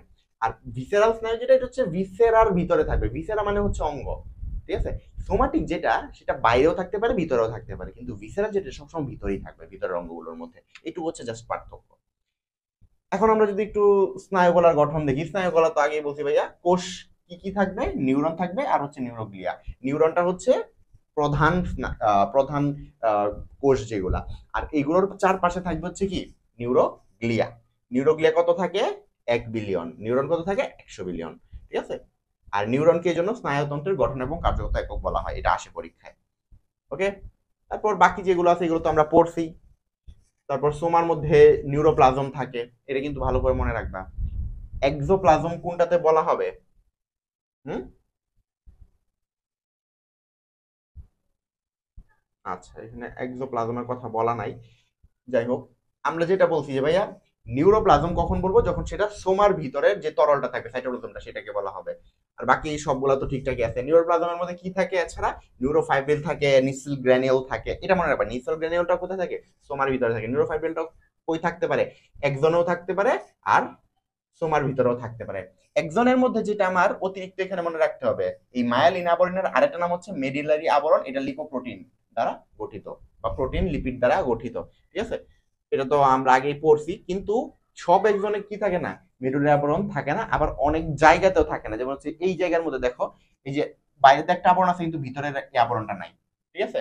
বাইরের আবরণটা কিন্তু আমরা নিউরোলেমা বলতেছি, আমরা নিউরোলেমা আছে কিন্তু ভিতরের এই মেডুলারি আবরণ বা মাইলিনের আবরণটা নাই। ওই অংশটাকে বলা হচ্ছে রেনবারের নোড, নোড মানে হচ্ছে ফাঁকা অংশ, এই জন্য, ঠিক আছে। আর নব, নব মানে কি ভাইয়া, নব মানে হচ্ছে একটু মোটা অংশ, ঠিক আছে। ফিত, এই যে ফিত অংশকে বলা হয় টার্মিনাল নব, ঠিক আছে। আর টার্মিনাল বাটন যেগুলো, এগুলো হচ্ছে আর একটু কি হয়, বাটনের মতো, বোতামের মতো গঠন করে। ডেনড্রাইটের কথা তো আমরা এখানে বলছি যে সোমা থেকে বা নিউরনের যে অংশের মধ্যে আইসে কি হয়, সোমা এসে শেষ হয়, ঠিক আছে, একটা নিউরনের, সেইটাকে বলা হচ্ছে ডেনড্রাইট, অথবা সোমার উপরে যে শাখা প্রশাখাগুলো দেখা যায়, ঠিক আছে, ওইগুলোকে ডেনড্রাইট বলা হচ্ছে। এটা মোটামুটি আমরা আগের ইয়া থেকে পড়ছি, তো এখানে আর অতিরিক্ত কিছু পড়তেছি না। হোয়াইট ম্যাটার এবং গ্রে ম্যাটারের যে ইয়াগুলো আছে, অংশগুলা বা উপাদানগুলা, এগুলো তো আমরা আগেও পড়ছি। আরেকবার তোমাদেরকে বলতেছি, খুব ভালো করে মনে রাখো এটা, ঠিক আছে। হোয়াইট ম্যাটার কেন সৃষ্টি হয়, গ্রে ম্যাটার কেন সৃষ্টি হয়, ওকে। স্নায়ুতন্ত্রে এই যে নিউরনের সোমা বা কোষ একত্রিত হয়ে কি করে, এই যে সোমা গুলো একত্রিত হয়, এটা ভালো করে মনে রাখো, সোমা বা কোষ একত্রিত হয়ে গ্রে ম্যাটার গঠন করে, ঠিক আছে। আর একজন গুলো একত্রিত হয়ে হোয়াইট ম্যাটার গঠন করে।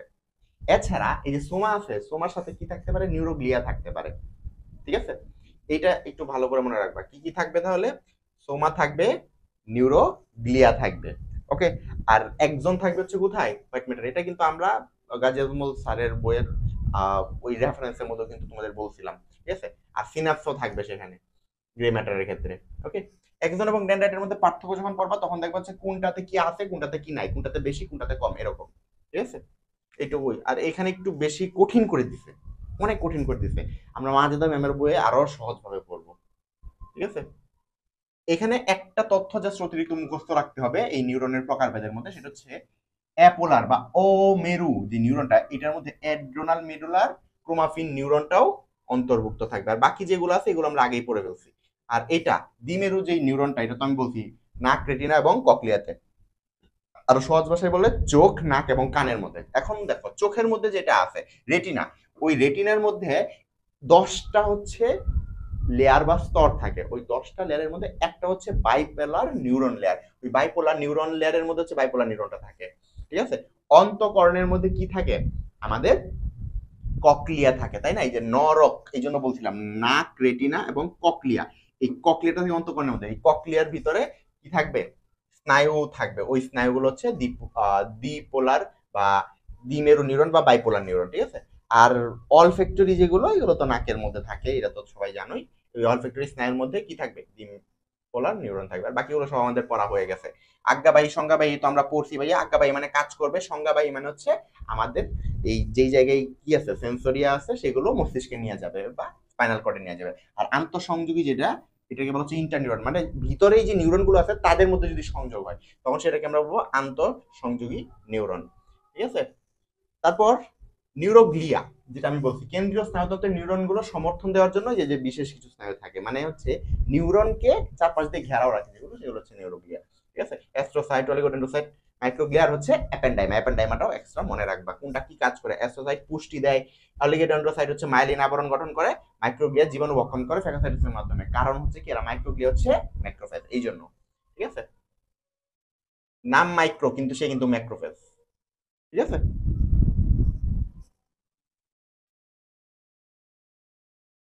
তারপর যদি আমরা দেখি নিউরো ট্রান্সমিটার, একটু ভালো করে দেখো। নিউরো ট্রান্সমিটার তো আমরা আজমল স্যারের বই থেকে যা যা পড়ছি এখানেও সবকিছু সেমই আছে, এখানে কোনো কিছু নতুন নাই, তো এখান থেকে আর আমরা পড়তে যাচ্ছি না। সিনেপস আমরা আগে যা পড়ছি তাই, সিনেপটিক নব থেকে শুরু করে যা আছে সবকিছু সেম। আর এটা হচ্ছে কত, এটা 20 ন্যানোমিটার, এখানে ডিরেক্ট লিখে দিচ্ছি, এটা 20 থেকে 30 মনে রাখবা, ঠিক আছে। যে কোনো নাম্বার দিতে পারে। আর নব যে এখানে সেম, এখানে এই অংশগুলো দেখে কি বোঝা যাচ্ছে যে নব মানে কি, এখানে ফিত অংশ, মোটা অংশ। ভেসিকল মানে কি, এখানে ঝিল্লিবদ্ধ কিছু আছে, ঠিক আছে। প্রিসিনেপটিক কেন বলতেছি, আগেই বলছি যে ভাই এটা পূর্ব অংশ আছে, আর পোস্ট যেটা সেটা হচ্ছে পরবর্তী, ঠিক আছে। এই জন্য post synaptic neuron, presynaptic neuron, ওকে। সিনাপসের প্রকারভেদের মধ্যে জাস্ট এটা মনে রাখবা যে ভাইয়া একজন থেকে সবগুলো শুরু হয়, আর ডেন্ড্রনের সাথে ডেন্ড্রনের হইতে পারে, ঠিক আছে, মানে ডেন্ড্রাইটের সাথে ডেন্ড্রাইট, এই জন্য ডেন্ড্রাইটিক। আর একজনের সাথে একজন হইতে পারে, একজনের সাথে সোমা হইতে পারে, একজনের সাথে ডেন্ড্রো হইতে পারে। কিন্তু ডেন্ড্রনের সাথে সোমাটা কিন্তু আমরা সিনেপস ধরি না, কারণ নর্মালি দেখো যে এখানে যে ডেন্ড্রন গুলো আছে এগুলো এসে এখানে শেষ হচ্ছে, সোমাতে এমনিতেই শেষ হয়, সেখানে সিনেপসের প্রয়োজন হয় না। এই জন্য ডেন্ড্রোসোমাটিকটা আমরা কি ধরি না, সিনেপসের মধ্যে ধরি না। আবার দেখো ডেন্ড্রো একজনিক কিন্তু হয়ই না। তাহলে এই দুইটা অপশন তোমাকে দিয়ে প্যাচ লাগাইতে পারে, ডেন্ড্রো একজনিক, আরেকটা হচ্ছে কি, একটা হচ্ছে ডেন্ড্রো একজনিক, আরেকটা হচ্ছে কি ডেন্ড্রো সোমাটিক। এই দুইটা, ঠিক আছে। এই ডেন্ড্রো দিয়ে শুধু ডেন্ড্রাইটিক হবে, অন্যগুলো হবে না। আর এইগুলোর প্রধান কাজ তো বলছি ভাইয়া, যে তথ্যটা প্রেরণ করা, এটা হচ্ছে সিনাপসের প্রধান কাজ। আর সিনাপসের ক্ষেত্রে তুমি একটা জিনিসই জাস্ট মনে রাখবা, বারবার একটা কথাই বলতেছি যে ভাইয়া সিনাপসের এই যে প্রিসিনেপটিক নিউরন থেকে ক্যালসিয়ামটা বের হবে, সিনেপটিক নবে যাবে, সিনেপটিক নবের মধ্যে গিয়া অ্যাসিটাইল কোলিনটাকে কি করবে, ক্ষরণ করবে। অ্যাসিটাইল কোলিনটা যাবে হচ্ছে কি সিনেপটিক ক্লেফটের মধ্যে, ঠিক আছে, এই যে এইখানে আসবে, ঠিক আছে। এখান থেকে কি হবে ক্যালসিয়াম, আচ্ছা একটা আবার জাস্ট আবারও বলে দিচ্ছি, এখান থেকে ক্যালসিয়াম বের হবে, এই ক্যালসিয়ামটা বের হয়ে এখানে যাবে, এটার কারণে এখান থেকে অ্যাসিটাইল কোলিন বের হবে, ঠিক আছে। অ্যাসিটাইল কোলিনটা পরে আবার এখানে যাবে, এইটা এখানে অ্যাসিটাইল কোলিন যাওয়ার কারণে এইখান থেকে কি হবে জানো, ভিতরে সোডিয়াম প্রবেশ করবে, আর এখান থেকে পটাশিয়ামটা বের হয়ে যাবে। এই কারণে এইখান থেকে যে তথ্যটা ছিল এই তথ্যটা এখানে চলে আসবে। এভাবে প্রত্যেকটা নিউরন একটার পর একটা, একটার পর একটা, একটার পর একটা তথ্য পাঠাই যাইতে থাকবে, ঠিক আছে। এই জন্য কিন্তু আমাদের মস্তিষ্ক পর্যন্ত এই তথ্যগুলো পৌঁছায়, ঠিক আছে। আর এই যে সোডিয়াম ভিতরে ঢুকতেছে, পটাশিয়ামটা বের হয়ে যাচ্ছে, এটার জন্য একটা অবস্থা সৃষ্টি হয় যেটাকে আমরা বলি ডিপোলারাইজেশন। আর ডিপোলারাইজেশন হইলে ভিতরে অ্যাকশন পটেনশিয়াল, একটা ক্রিয়া বিভব তৈরি হয়, এবং ওই ক্রিয়া বিভবের কারণে কিন্তু আমাদের এই নিউরনগুলো স্থানান্তরিত হয়। আমাদের পেশির মধ্যেও সেম এভাবেই কিন্তু কাজটা হয়, ঠিক আছে। এই যে দেখো পোলারাইজেশনটা হয়, পোলারাইজেশনের মধ্যে তিন ধরনের পোলারাইজেশন হতে পারে, ডিপোলারাইজেশন, রিপোলারাইজেশন, হাইপার পোলারাইজেশন। এর মধ্যে ডিপোলারাইজেশনটা একমাত্র কাজ করে, বাকিগুলা কি হয় না, কাজ করতে পারে না, ঠিক আছে। আর পোলারাইজেশন আসলে কিসের কারণে হয়, এই যে সোডিয়াম পটাশিয়ামের আদান প্রদানের কারণে হয়, ঠিক আছে। আর অ্যাকশন পটেনশিয়ালটা দেখো, অ্যাকশন পটেনশিয়াল বা ক্রিয়া বিভব কিসের কারণে হয়, ডিপোলারাইজেশন হয়। কেন, বাইরে থেকে সোডিয়াম আয়নটা একজনের ভিতরে আসে আর পটাশিয়ামটা বের হয়ে যায়। এই একটাই হচ্ছে কথা, আর কোনো কথা জানার প্রয়োজন নাই। রিপোলারাইজেশনে পটাশিয়াম ভিতরে ঢুকতে পারে, ঠিক আছে, হাইপার পোলারাইজেশনেও সেম, ঠিক আছে। এই জন্য এই দুইটার মধ্যে কি হয় না, কোনো প্রকারের কোনো কাজ হয় না, এটা মনে রাখবা, ওকে।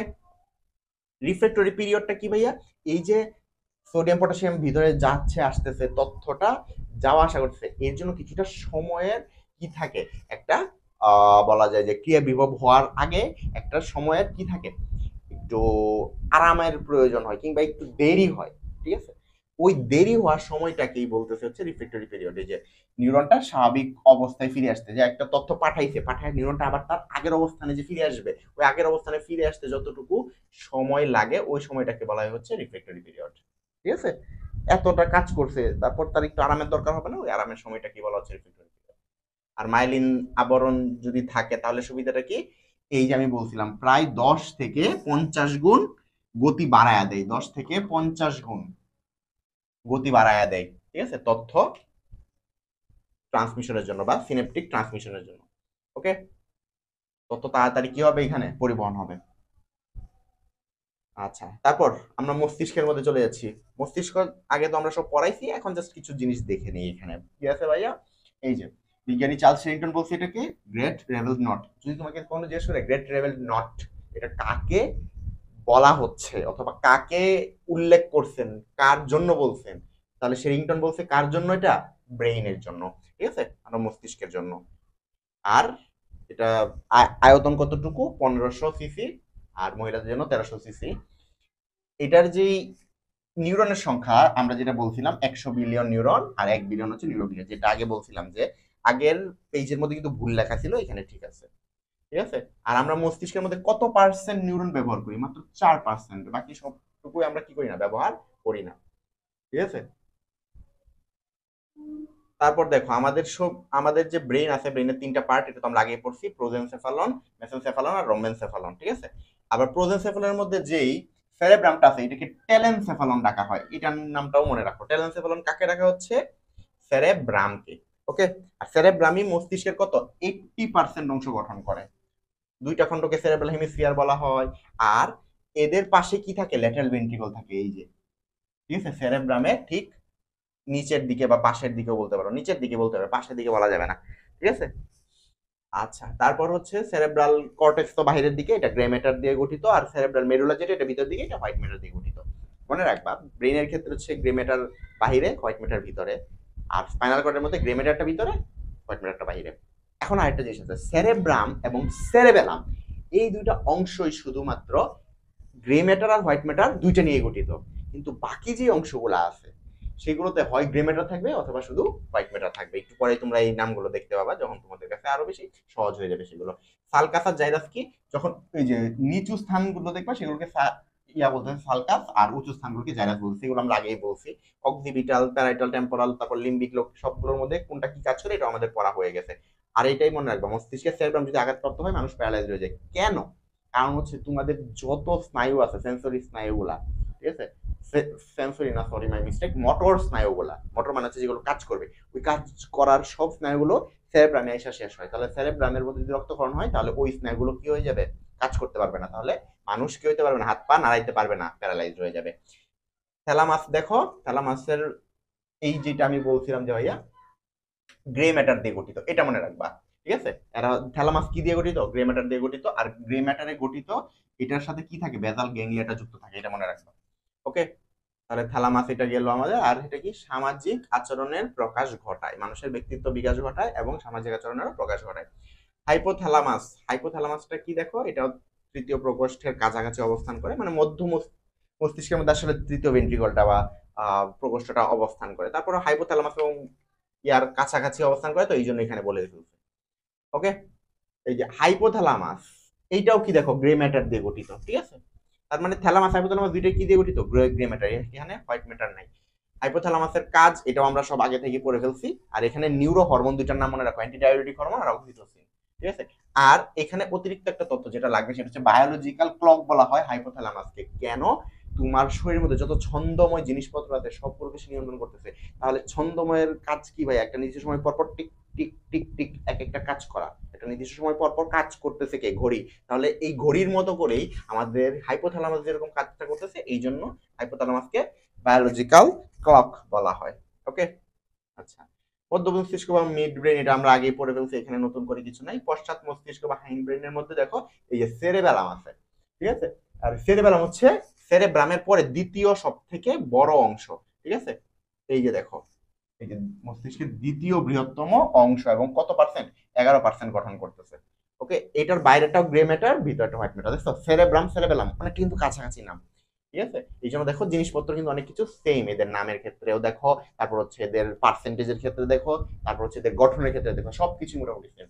এছাড়াও তো একটা জিনিস মনে রাখতে হবে, এদের গড় ওজন কত, 150 গ্রাম। ওকে, আর সেরেব্রাল হেমিস্ফিয়ার লিখছে এখানে, এটা হবে সেরেবেলার হেমিস্ফিয়ার। কি হবে এটা, সেরেবেলার, সেরেবেলার, বেলার, সেরেবেলার হেমিস্ফিয়ার কেন, কারণ সেরেবেলাম দুইটা আলাদা আলাদা খন্ড, এই জন্য সেরেবেলার হেমিস্ফিয়ার, অর্ধকর্ত খন্ড। দুইটা সেরেবেলার হেমিস্ফিয়ারকে যদি কেউ যুক্ত করে তাহলে সেটাকে কি বলবো আমরা, ভার্নিস। ওকে, আচ্ছা। এখন সেরেবেলামের কাজ মেইনলি একটা কাজই মনে রাখবে, সেটা হচ্ছে ঐচ্ছিক যত কাজ আছে সবগুলো কে করবে, সে নিজে করবে, ঠিক আছে, ঐচ্ছিক কাজগুলো। তারপর মেডুলা অবলঙ্গাটা, এটার মধ্যেও কিছু ভুল দেওয়া আছে। মেডুলা অবলঙ্গাটার মধ্যে হচ্ছে 9 থেকে 12 পর্যন্ত করটিক স্নায়ুর উৎপত্তি হয়, আর 5 থেকে 8 নাম্বার যে করটিক স্নায়ু সেটা হচ্ছে কই থেকে তৈরি হবে, এই পন্স থেকে তৈরি হবে, ঠিক আছে। মেরুল অবলঙ্গাটা এইটা কি দিয়ে গঠিত হয় ভাইয়া, এইটা কিন্তু তোমার ইয়া রাখতে হবে, মনে রাখতে হবে, ঠিক আছে। এইখানে এটার তথ্যটা দেওয়া আছে, দেওয়া নাই সে, আহ, আচ্ছা, সে এই যে পন্সের মধ্যে যেরকম দেওয়া আছে, ঠিক আছে, যে সে হচ্ছে হোয়াইট ম্যাটার দিয়ে গঠিত। মেরুল অবলঙ্গটার মধ্যে কিন্তু কোনো প্রকারের কোনো হোয়াইট গ্রে ম্যাটার কিছু বলা নাই, ঠিক আছে। অবশ্য এটার নামই হচ্ছে মেডুলা, তাহলে মেডুলা কি দিয়ে গঠিত, হোয়াইট ম্যাটার। তো এই অনুযায়ী তুমি মনে রাখতে পারো এটা হচ্ছে হোয়াইট ম্যাটার, ঠিক আছে। তাহলে দেখছো এই অগ্র মস্তিষ্কের যারা, তারা ছিল হচ্ছে গ্রে ম্যাটার দিয়ে মেনলি গঠিত। সেরেব্রাম আর সেরেবেলাম তো বাদ, থ্যালামাস হাইপোথ্যালামাস হচ্ছে গ্রে ম্যাটার দিয়ে গঠিত, আর মেডুলা আর হচ্ছে পন্স এরা হচ্ছে হোয়াইট ম্যাটার দিয়ে গঠিত, দেখছো। তো এইভাবে কিন্তু মনে রাখতে পারবা। আর পন্সের এখানে একটা জিনিস হয়, কি হয়, মস্তিষ্কের বাম অংশটা ডান অংশে এবং ডান অংশটা বাম অংশের কি করে একটা ক্রস করে এবং গিয়ে কি করে ওদের কার্যাবলী নিয়ন্ত্রণ করে, মানে এই যে এইরকম ভাবে একটা ক্রস হয়ে যায়। ডানের যে ইয়াগুলো আছে, ডান মস্তিষ্কের যে স্নায়ুগুলো এগুলো এইভাবে চলে যায় বাম দিকে, বাম মস্তিষ্কের যে স্নায়ুগুলো আছে এগুলো এইভাবে চলে যায় ডান দিকে। এইভাবে তারা কি করে তাদের কার্যকলাপগুলোকে নিয়ন্ত্রণ করে উল্টা ভাবে। সেরেব্রাম এবং সেরেবেলামের মধ্যে পার্থক্য একবার নিজেরা পড়ে নেবা তাহলেই এটা পারবে। এখানে খুব একটা বেশি কঠিন কিছুই নেই। মস্তিষ্কের ভেন্ট্রিকল আমরা আগেই পড়ছি, এখানে জাস্ট একটা জিনিস মনে রাখবা, এই যে আমরা আমরা যেটা বলছিলাম যে তৃতীয় ভেন্ট্রিকল এবং চতুর্থ ভেন্ট্রিকলকে একত্রে যুক্ত করে রাখা হচ্ছে কি ডাক্টাস, মানে সেরেব্রাল একুইডাক্ট, ঠিক আছে? ওই সেরেব্রাল একুইডাক্টের জায়গায় এখানে একুইডাক্ট অফ সিলভিয়াস এই নামটাও বলা যায়, ঠিক আছে? এইটুকুই শুধু মনে রাখবা। আর চতুর্থ ভেন্ট্রিকলটা সরাসরি কার সাথে ইয়া হয়, সংযুক্ত হয় স্পাইনাল কর্ডের সাথে। ওকে, এটা শুধু মনে রাখবে যে স্পাইনাল কর্ডের কেন্দ্রীয় নালী। ওকে, এখানে দেখছো আমরা যে কথাটা বলছিলাম ডুরাল স্পেসের মধ্যে কোন অংশের মধ্যে আমরা অ্যানেস্থেশিয়া বা কি দেই, চেতনানাশক দেই, এটা হচ্ছে কি এপিডুরাল স্পেসে। এপিডুরাল স্পেসটা কার মধ্যে থাকে, এই যে ডুরা ম্যাটার আর করোটিক অস্থি এটার মাঝে, এই যে এই জায়গায় থাকে হচ্ছে কি এপিডুরাল স্পেস, ওই জায়গায় থাকবে। তারপর হচ্ছে সাব ডুরাল স্পেস যেটা, সেটা খুব একটা বেশি ইম্পর্টেন্ট কোনো কিছু নয়, বাট সাব অ্যারাকনয়েড স্পেস যেটা, যে অ্যারাকনয়েড ম্যাটার আর dura matter, sorry arachnoid matter আর পায়া ম্যাটারের মাঝখানে যেটা থাকে নীল কালারের, এই জায়গার মধ্যে কি হয় সেরেব্রোস্পাইনাল ফ্লুইডটা অবস্থান করে। এটাই শুধু মনে রাখতে হবে। এছাড়া আরেকটা অংশের নাম মনে রাখতে হবে, যেমন হচ্ছে সিস্টার্নি, ঠিক আছে? এই যে সাব অ্যারাকনয়েড স্পেসে অধিক যে প্রসারিত অংশগুলো সেগুলোকে বলা হচ্ছে সিস্টার্নি, ঠিক আছে? আচ্ছা, পায়া ম্যাটারের কথা তো আমরা বললামই। আর মেনিনজাসের যে সর্ববহি অন্তঃস্থ অঞ্চল সেটা হচ্ছে পায়া ম্যাটার, ঠিক আছে? আর মাঝেরটা হচ্ছে ডুরা ম্যাটার, সরি মাঝেরটা হচ্ছে অ্যারাকনয়েড ম্যাটার, আর সব থেকে উপরেরটা হচ্ছে ডুরা ম্যাটার। ওকে, মেনিনজাইটিস কি এটাও আমরা আগেই পড়ে ফেলছি, কিসের কারণে হয়, ব্যাকটেরিয়া ভাইরাস ছত্রাক সবকিছু কারণে হতে পারে, বাট মেইনলি হয় হচ্ছে নিশ্চিরিয়া মেনিনজাইটিস এর কারণে। সেরেব্রোস্পাইনাল ফ্লুইড এটাও আমরা সবকিছু পড়ে ফেলছি, কতটুকু ক্ষরণ হয় আর কতটুকু থাকে, 500 মিলিলিটার ক্ষরণ হয় প্রতিদিন, এতটুকু থাকে। আর প্রোটিন গ্লুকোজ আর ক্লোরাইড থাকে, কোনটা কত, এটা হচ্ছে 20 থেকে 40 মিলিগ্রাম পার ডেসিলিটার, এটা হচ্ছে গ্লুকোজ হচ্ছে 45 থেকে 80 মিলিগ্রাম পার ডেসিলিটার, আর ক্লোরাইড হচ্ছে 720 থেকে 750 মিলিগ্রাম পার ডেসিলিটার, এটা মনে রাখবা। ওকে, সেরেব্রোস্পাইনাল ফ্লুইডের প্রধান কাজ হচ্ছে কি, সে হচ্ছে ভিতরে কি দিবে, সুরক্ষা প্রদান করবে, ঠিক আছে? এই তরলটা থাকার কারণে ভিতরে যে ঘর্ষণটা হওয়ার কথা এটা হয় না। মেনিনজাস হচ্ছে বাইরে দিয়ে প্রোটেকশন দেয়, আর সেরেব্রোস্পাইনাল ফ্লুইডটা ভিতর দিয়ে কি দেয়, প্রোটেকশন দেয়, ঠিক আছে? আর এটা কি ভাষায় রাখে, দেখো তুমি 1500 গ্রাম যে ইয়াটা ছিল মস্তিষ্কটা 1.5 কেজি ওজন প্রায়, ওইটাকে মাত্র 50 গ্রাম করে ফেলছে এই তরলটা ভিতরে থাকার কারণে, ঠিক আছে? এই দুইটা মাস্ট মুখস্থ রাখতে হবে। করটিক স্নায়ু তো আমরা পরবর্তী দিন পড়বো।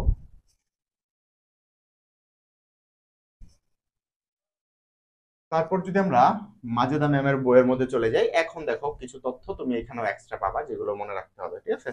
স্নায়ুতন্ত্রের সবকিছু আমরা এখানে বলে ফেলছি আগেই, এখানে নতুন করে কিছু নাই। এই যে তোমাদেরকে এই জিনিসটাও পড়াইছি, এগুলা সব ঐচ্ছিক স্নায়ু যেগুলা, ঠিক আছে? ঐচ্ছিক স্নায়ু এগুলো কি হয়, নিজেরা নিজেরা কাজ করতে পারে, বাট স্বয়ংক্রিয় যেগুলা এগুলো বডিতে নিজে নিজে কাজ করে, এগুলো তুমি কন্ট্রোল করতে পারো না। ঐচ্ছিক স্নায়ুগুলো কন্ট্রোল করা পসিবল, বাট এইগুলো সম্ভব না স্বয়ংক্রিয় গুলা, ওরা নিজে নিজের কাজ করে, ঠিক আছে? আর স্বয়ংক্রিয় গুলাই সিম্পেথেটিক আর প্যারাসিম্পেথেটিক, দুইটা তথ্য মনে রাখো। সিম্পেথেটিক গুলা কি করে, আবারও আগে পড়াইছি আবারও পড়াইতেছি, সিম্পেথেটিক গুলা কি করে, ইমার্জেন্সিতে কাজ করে, ইমার্জেন্সি ইমার্জেন্সি। আর প্যারাসিম্পেথেটিক গুলো কি কাজ করে, কি কাজ করে, প্যারাসিম্পেথেটিক গুলো হচ্ছে স্টোর করে, মানে হচ্ছে জমা রাখা কাজ, আরাম করে কাজ করে তারা, জমা, ঠিক আছে? ওরা তাড়াহুড়ো করে কোনো কাজ করবে না, সিম্পেথেটিক তাড়াহুড়ো করে কাজ করবে, সে ধীরে সুস্থে কাজ করবে। কেন্দ্রীয় স্নায়ুতন্ত্রের মধ্যে তো আমরা সবকিছু বলছি, মস্তিষ্ক সুষুম্নার যে রস সেরেব্রোস্পাইনাল ফ্লুইড এটা সম্পর্কে পড়া হইছে, সবকিছু এখানে পড়া হয়ে গেছে। ধূসর পদার্থ বা গ্রে ম্যাটার, ভিতরে হোয়াইট ম্যাটার, এগুলো পড়া হয়েছে আমাদের। প্রান্তীয় স্নায়ুতন্ত্র, একত্রিশ স্পাইনাল স্নায়ু, সবকিছু আমাদের এখানে পড়া হয়েছে, ঠিক আছে? সিম্পেথেটিক আর প্যারাসিম্পেথেটিক স্নায়ু এটা মনে রাখবা, স্বয়ংক্রিয় গুলা। ওকে, আর প্যারাসিম্পেথেটিক স্নায়ুর মানে প্যারাসিম্পেথেটিক যে ইয়াগুলা গ্যাংলিয়া গুলা, প্যারাসিম্পেথেটিক গ্যাংলিয়া কোথায় কোথায় থাকে, 3, 7, 9, 10, এই চারটা স্নায়ুর কথা আমি ইয়ার স্যারের, আজমল স্যারের বইয়ে যখন পড়াচ্ছিলাম তখন বলছিলাম, এখানেও দেখো এটা দেওয়া আছে, ঠিক আছে? প্যারাসিম্পেথেটিক স্নায়ুর গ্যাংলিয়া থাকে হচ্ছে এই চারটা স্নায়ুতে। ওকে, তারপর দেখো কেন্দ্রীয় এবং পেরিফেরাল বা প্রান্তীয় স্নায়ুতন্ত্রের যে ইয়াগুলো আছে এগুলো আমরা জাস্ট একবার করে দেখবো এখানে, কারণ আমরা মোটামুটি পড়ে ফেলছি কিন্তু আগে কেন্দ্রীয়টা কোথায় থাকে, প্রান্তীয়টা কোথায় থাকে, কয় জোড়া করে স্নায়ু থাকে বা কি থাকে না থাকে সবকিছু আমরা পড়ছি। নিউরনের থেকে যা যা পড়া দরকার আমরা সবকিছু আগেই পড়ে ফেলছি, সোমা থেকে শুরু করে সবকিছু। একটা শুধুমাত্র অতিরিক্ত মনে রাখবা, সোমাকে নিউরোসাইটনও বলা হয়, এইটা শুধুমাত্র অতিরিক্ত এখানে মনে রাখতে হবে, বাকি সব আমাদের পড়া হয়েছে। এছাড়া আরেকটা জিনিস থাকে যেটা কি বার বডিজ, ঠিক আছে? এই বার বডিজ দিয়ে কিন্তু আমরা অনেক সময় আহ ছেলে মেয়ে নির্ধারণ, সেক্স নির্ধারণ করে থাকি। তো এই বার বডিজটা মনে রাখবে এখানে, ঠিক আছে? একজনের কথা তো এখানে সব বলাই হয়েছে। মাইলিন শীতকে আবার কি বলা হচ্ছে সেটাও তোমরা পড়ছো। মাইলিন শীতকে আমরা মেডুলারি শীতও বলতেছি বা মেডুলারি আবরণ, এটা তো বললাম। আর বাহিরের একজনের বাইরে যে আবরণটা থাকে সেটা হচ্ছে কি নিউরোলেমা বা এক্সোলেমাও বলা হয়। এই যে এক্সোপ্লাজম, একজনের যে সাইটোপ্লাজমটা যেটা আমরা আলিম স্যারের বইয়ে পাচ্ছিলাম না, এখানে পাওয়া গেছে। ওকে, বাকি সবকিছু আমাদের ইয়া হয়েছে। আর একজন লম্বায় প্রায় 1 মিটারের বেশি হয়, এই জন্য মোটর নিউরন গুলো কি হয় সবচেয়ে বেশি লম্বা হয় কেন, তারা পুরাটাই একজন দিয়ে গঠিত হয় এই কারণে, ঠিক আছে? ওইদের কোষ দেহটা একটু ছোট হয়, এই কারণে হচ্ছে তারা এত বেশি লম্বা হইতে পারে। তারপর ডেনড্রাইটের কথা তো বলছি, ডেনড্রাইট আর কিছু দরকার নেই। এই যে এই তথ্যটা বা এই যে ছকটা আছে এটা পড়বা, মাজেদা ম্যামের বইয়ের এই ছকটা। দেখো এখানে শুধুমাত্র একটা একটা ওয়ার্ড করেছে, কোনটাতে আছে কোনটাতে নাই, কোনটা বড় কোনটা ছোট, এইভাবে দেওয়া আছে, সহজে তুমি মনে রাখতে পারবা। তারপর অ্যাপোলার যেটা, এটার মধ্যে অ্যাড্রেনাল মেডুলা ক্রোমাফিন, ঠিক আছে? এটা শুধু মনে রাখতে হবে, বাকিগুলো তো আমাদের পড়াই আছে। এই যে এখানে কয়েকটা তথ্য তোমার মনে রাখতে হবে, ঠিক আছে? এক হচ্ছে যে স্নায়ু কাকে বলে, আসলে স্নায়ু হচ্ছে স্নায়ুতন্তু বা নার্ভ ফাইবারের সমষ্টি, ঠিক আছে? অনেকগুলো নার্ভ ফাইবার একত্রিত হয়ে কি করে, স্নায়ু গঠন করে, ঠিক আছে? আর এই যে স্নায়ুর আবরণ, বাইরে থাকে হচ্ছে এপিনিউরিয়া, মাঝে থাকে পেরিনিউরিয়াম, ভিতরে থাকে হচ্ছে এন্ডোনিউরিয়াম। তাহলে নিউরিয়াম বলতে আসলে কি বোঝাচ্ছে, নার্ভের আবরণ বোঝাচ্ছে, ঠিক আছে? এটা মনে রাখো। তাহলে একটু আগে আমরা দেখলাম নিউরোলেমা একজনের আবরণ, আর নিউরিয়াম সেটা হচ্ছে নিউরনের আবরণ, অ্যাপিনিউরিয়াম, এন্ডোনিউরিয়াম আর হচ্ছে পেরিনিউরিয়াম, ঠিক আছে? তারপর হচ্ছে নন মেডুলেটেড স্নায়ু আর মেডুলেটেড স্নায়ু। মেডুলেটেড কখন বলবো, যখন তাদের মেডুলারি আবরণ বা মেডুলারি শীট থাকে, যেটাকে আমরা কি বলছিলাম, মাইলিন শীট। মাইলিন শীট যদি থাকে, আর মাইলিন শীট যদি না থাকে তখন সেটাকে নন মেডুলেটেড স্নায়ু বলা হবে। ওকে, কাজ অনুসারে তো আমরা এটা পড়ছি, অন্তর্বাহী বহির্বাহী মিশ্র স্নায়ু, নিউরোগ্লিয়া এগুলো আমাদের পড়া হয়েছে, নিউরো ট্রান্সমিটার এগুলো আমাদের পড়া হয়েছে সব মোটামুটি, ঠিক আছে? এখানে কিছু আর ইয়া বাকি নেই আমাদের। সিনাপস গুলো পড়া হয়েছে, ঠিক আছে? সিনাপসের প্রকারভেদ, কাজ সবগুলো আমাদের পড়া হয়েছে, এখানে কোনো কিছু আর পড়ার বাকি নাই। আচ্ছা, তারপর আমরা ডাইরেক্ট মস্তিষ্কের মধ্যে যদি চলে যাই, এই তো এইগুলো মোটামুটি আমাদের পড়া হয়েছে, সেরেব্রাম, সেরেবেলাম, পন্স, মেডুলা অবলঙ্গাটা, এগুলা। এই যে আমি যেটা বলছিলাম তোমাদের, যে দেখো এটাকে গুরু মস্তিষ্ক বলা হয়, অগ্র মস্তিষ্ককে। আসলে সেরেব্রামটাকেই গুরু মস্তিষ্ক বলতে চায় অনেকে। তারপর থ্যালামাস, হাইপোথ্যালামাস এগুলো তো আছে, 80% অংশ ডান অংশ, বাম অংশটা ডানকে নিয়ন্ত্রণ করে, এটাও আমরা পড়ছি, ঠিক আছে? সবগুলোই মোটামুটি আমাদের হয়ে গেছে।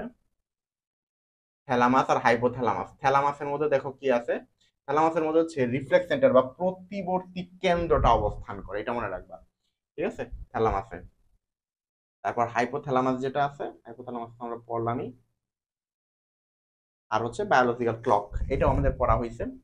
তারপর মধ্য মস্তিষ্ক বা মেসেনসেফালন, এটা তো হইলই, এখানেও আমরা সবকিছু পড়ছি। পশ্চাৎ মস্তিষ্কের মধ্যে সেরেবেলাম, পন্স, মেডুলা, এটাও আমাদের পড়া হয়েছে। যদি এখানে লেখা আছে ধূসর এবং শ্বেত পদার্থ সমভাবে বিস্তৃত থেকে স্নায়ুজালিকা গঠন করে, বাট আমাদের আজমল স্যার এবং আলিম স্যার বলতেছে কি যে এখানে শুধুমাত্র কি থাকবে, হোয়াইট ম্যাটার থাকবে, গ্রে ম্যাটার থাকবে না, ঠিক আছে? এগুলো মনে রাখতে হবে। ওকে, তারপর যদি আমরা দেখি, আর বাকি সব কাজগুলো কিন্তু আমাদের পড়া হয়ে গেছে। আমিও আগেও একটা কথা বলছি, আর এখানেও সেম একটা ভুল করছে, যে মেরুলা থেকে বলছে 5 থেকে 12 পর্যন্ত, এটা ভুল। পন্সের থেকে, পন্সের মধ্যে হচ্ছে 5 থেকে 8, আর 9 থেকে 12 হচ্ছে মেরুলা, এটা বারবার আমার পড়াইতে হচ্ছে, ঠিক আছে? আচ্ছা, এইটুকু মোটামুটি আমাদের পড়া হয়ে গেছে।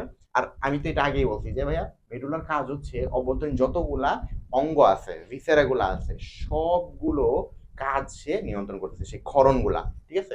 তাহলে দেখো রক্তক্ষরণ, তারপর হচ্ছে রক্ত প্রবাহ, সংকোচন হবে কি প্রসারণ হবে, ঘামও একটা ক্ষরণ, শ্বাসক্রিয়া, ঠিক আছে, খাদ্য গ্রহণ, সবকিছু কি সে একা একা নিয়ন্ত্রণ করতেছে, ঠিক আছে? সেরেব্রাম সেরেবেলামের মধ্যে পার্থক্য, এগুলো তোমরা একটু নিজেরা পড়ে নিবে, তো আমাদের মোটামুটি পড়া হয়ে গেছে, ঠিক আছে? মেনিনজেস তো আমরা পড়াইলামই। আর এই ডুরামেটার কে আরেকটা নাম ডাকা হয় প্যাকাই মেনিক্স, এই নামটা মনে রাখবা। ঠিক আছে, অ্যারাকনোয়েড ম্যাটার, পায়া ম্যাটার তো আছে, এগুলো এগুলো আমাদের জানা দরকার নাই আর, সব আমরা পড়ে ফেলছি। কেন্দ্রীয় নালীটা মনে রাখবে, যে সুষুম্না কেন্দ্রের মধ্যে যে ছোট গহ্বরটা থাকে সুষুম্না কাণ্ডের কেন্দ্রে, ঠিক আছে, অর্থাৎ ভেন্ট্রিকলের মতো এটা। ওকে, এই তো আমাদের এইটাও পড়া হয়ে গেছে। পারভিন ম্যামের মধ্যে কোনো কিছু এক্সট্রা পাবে না, আমরা যা এখান থেকে এতক্ষণ পর্যন্ত পড়ছি এই সব কিছুই পারভিন ম্যামের বইয়ের মধ্যে আছে, একদম সেম। ঠিক আছে, পারভিন ম্যামের বইয়ের মধ্যে যে তথ্যগুলো আছে কিছু হচ্ছে মাজেদা ম্যামের বই থেকে নেওয়া আছে, কিছু আলিম স্যারের বই, আর কিছু হচ্ছে কাজী আজমত স্যারের বই থেকে নেওয়া আছে। তো এখানে নতুন করে কিছু পড়ার প্রয়োজন আমি বোধ করতেছি না। ঠিক আছে, সবই মোটামুটি আমাদের পড়া হয়ে গেছে।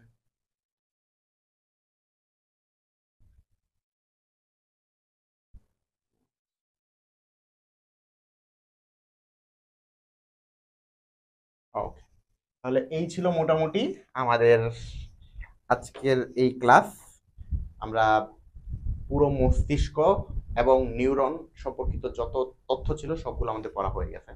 আশা করি তোমাদের এই ভিডিওটা একটু লেংদি হয়েছে এবং একটু সময় লাগছে আমার করতে, কারণ 2 দিন 2টা ঝামেলার কারণে আমি ভিডিও করছি, ভিডিও করে দেখি যে ভিডিওটা ইয়া হয় নাই, রেকর্ড হয় নাই। ঠিক আছে, মাঝখানে একটু বলা যায় যে 250 সরি 264 জিবি থাকে আমার মোবাইলে, সবটাই ফুল হয়ে গেছে একবার দেখলাম, আরেকবার দেখলাম যে ওই চার্জ শেষ হয়ে গেছে, আরেকবার দেখলাম যে ওভার হিট হয়ে অফ হয়ে গেছে, মানে 3 দিনে 3 ঝামেলা।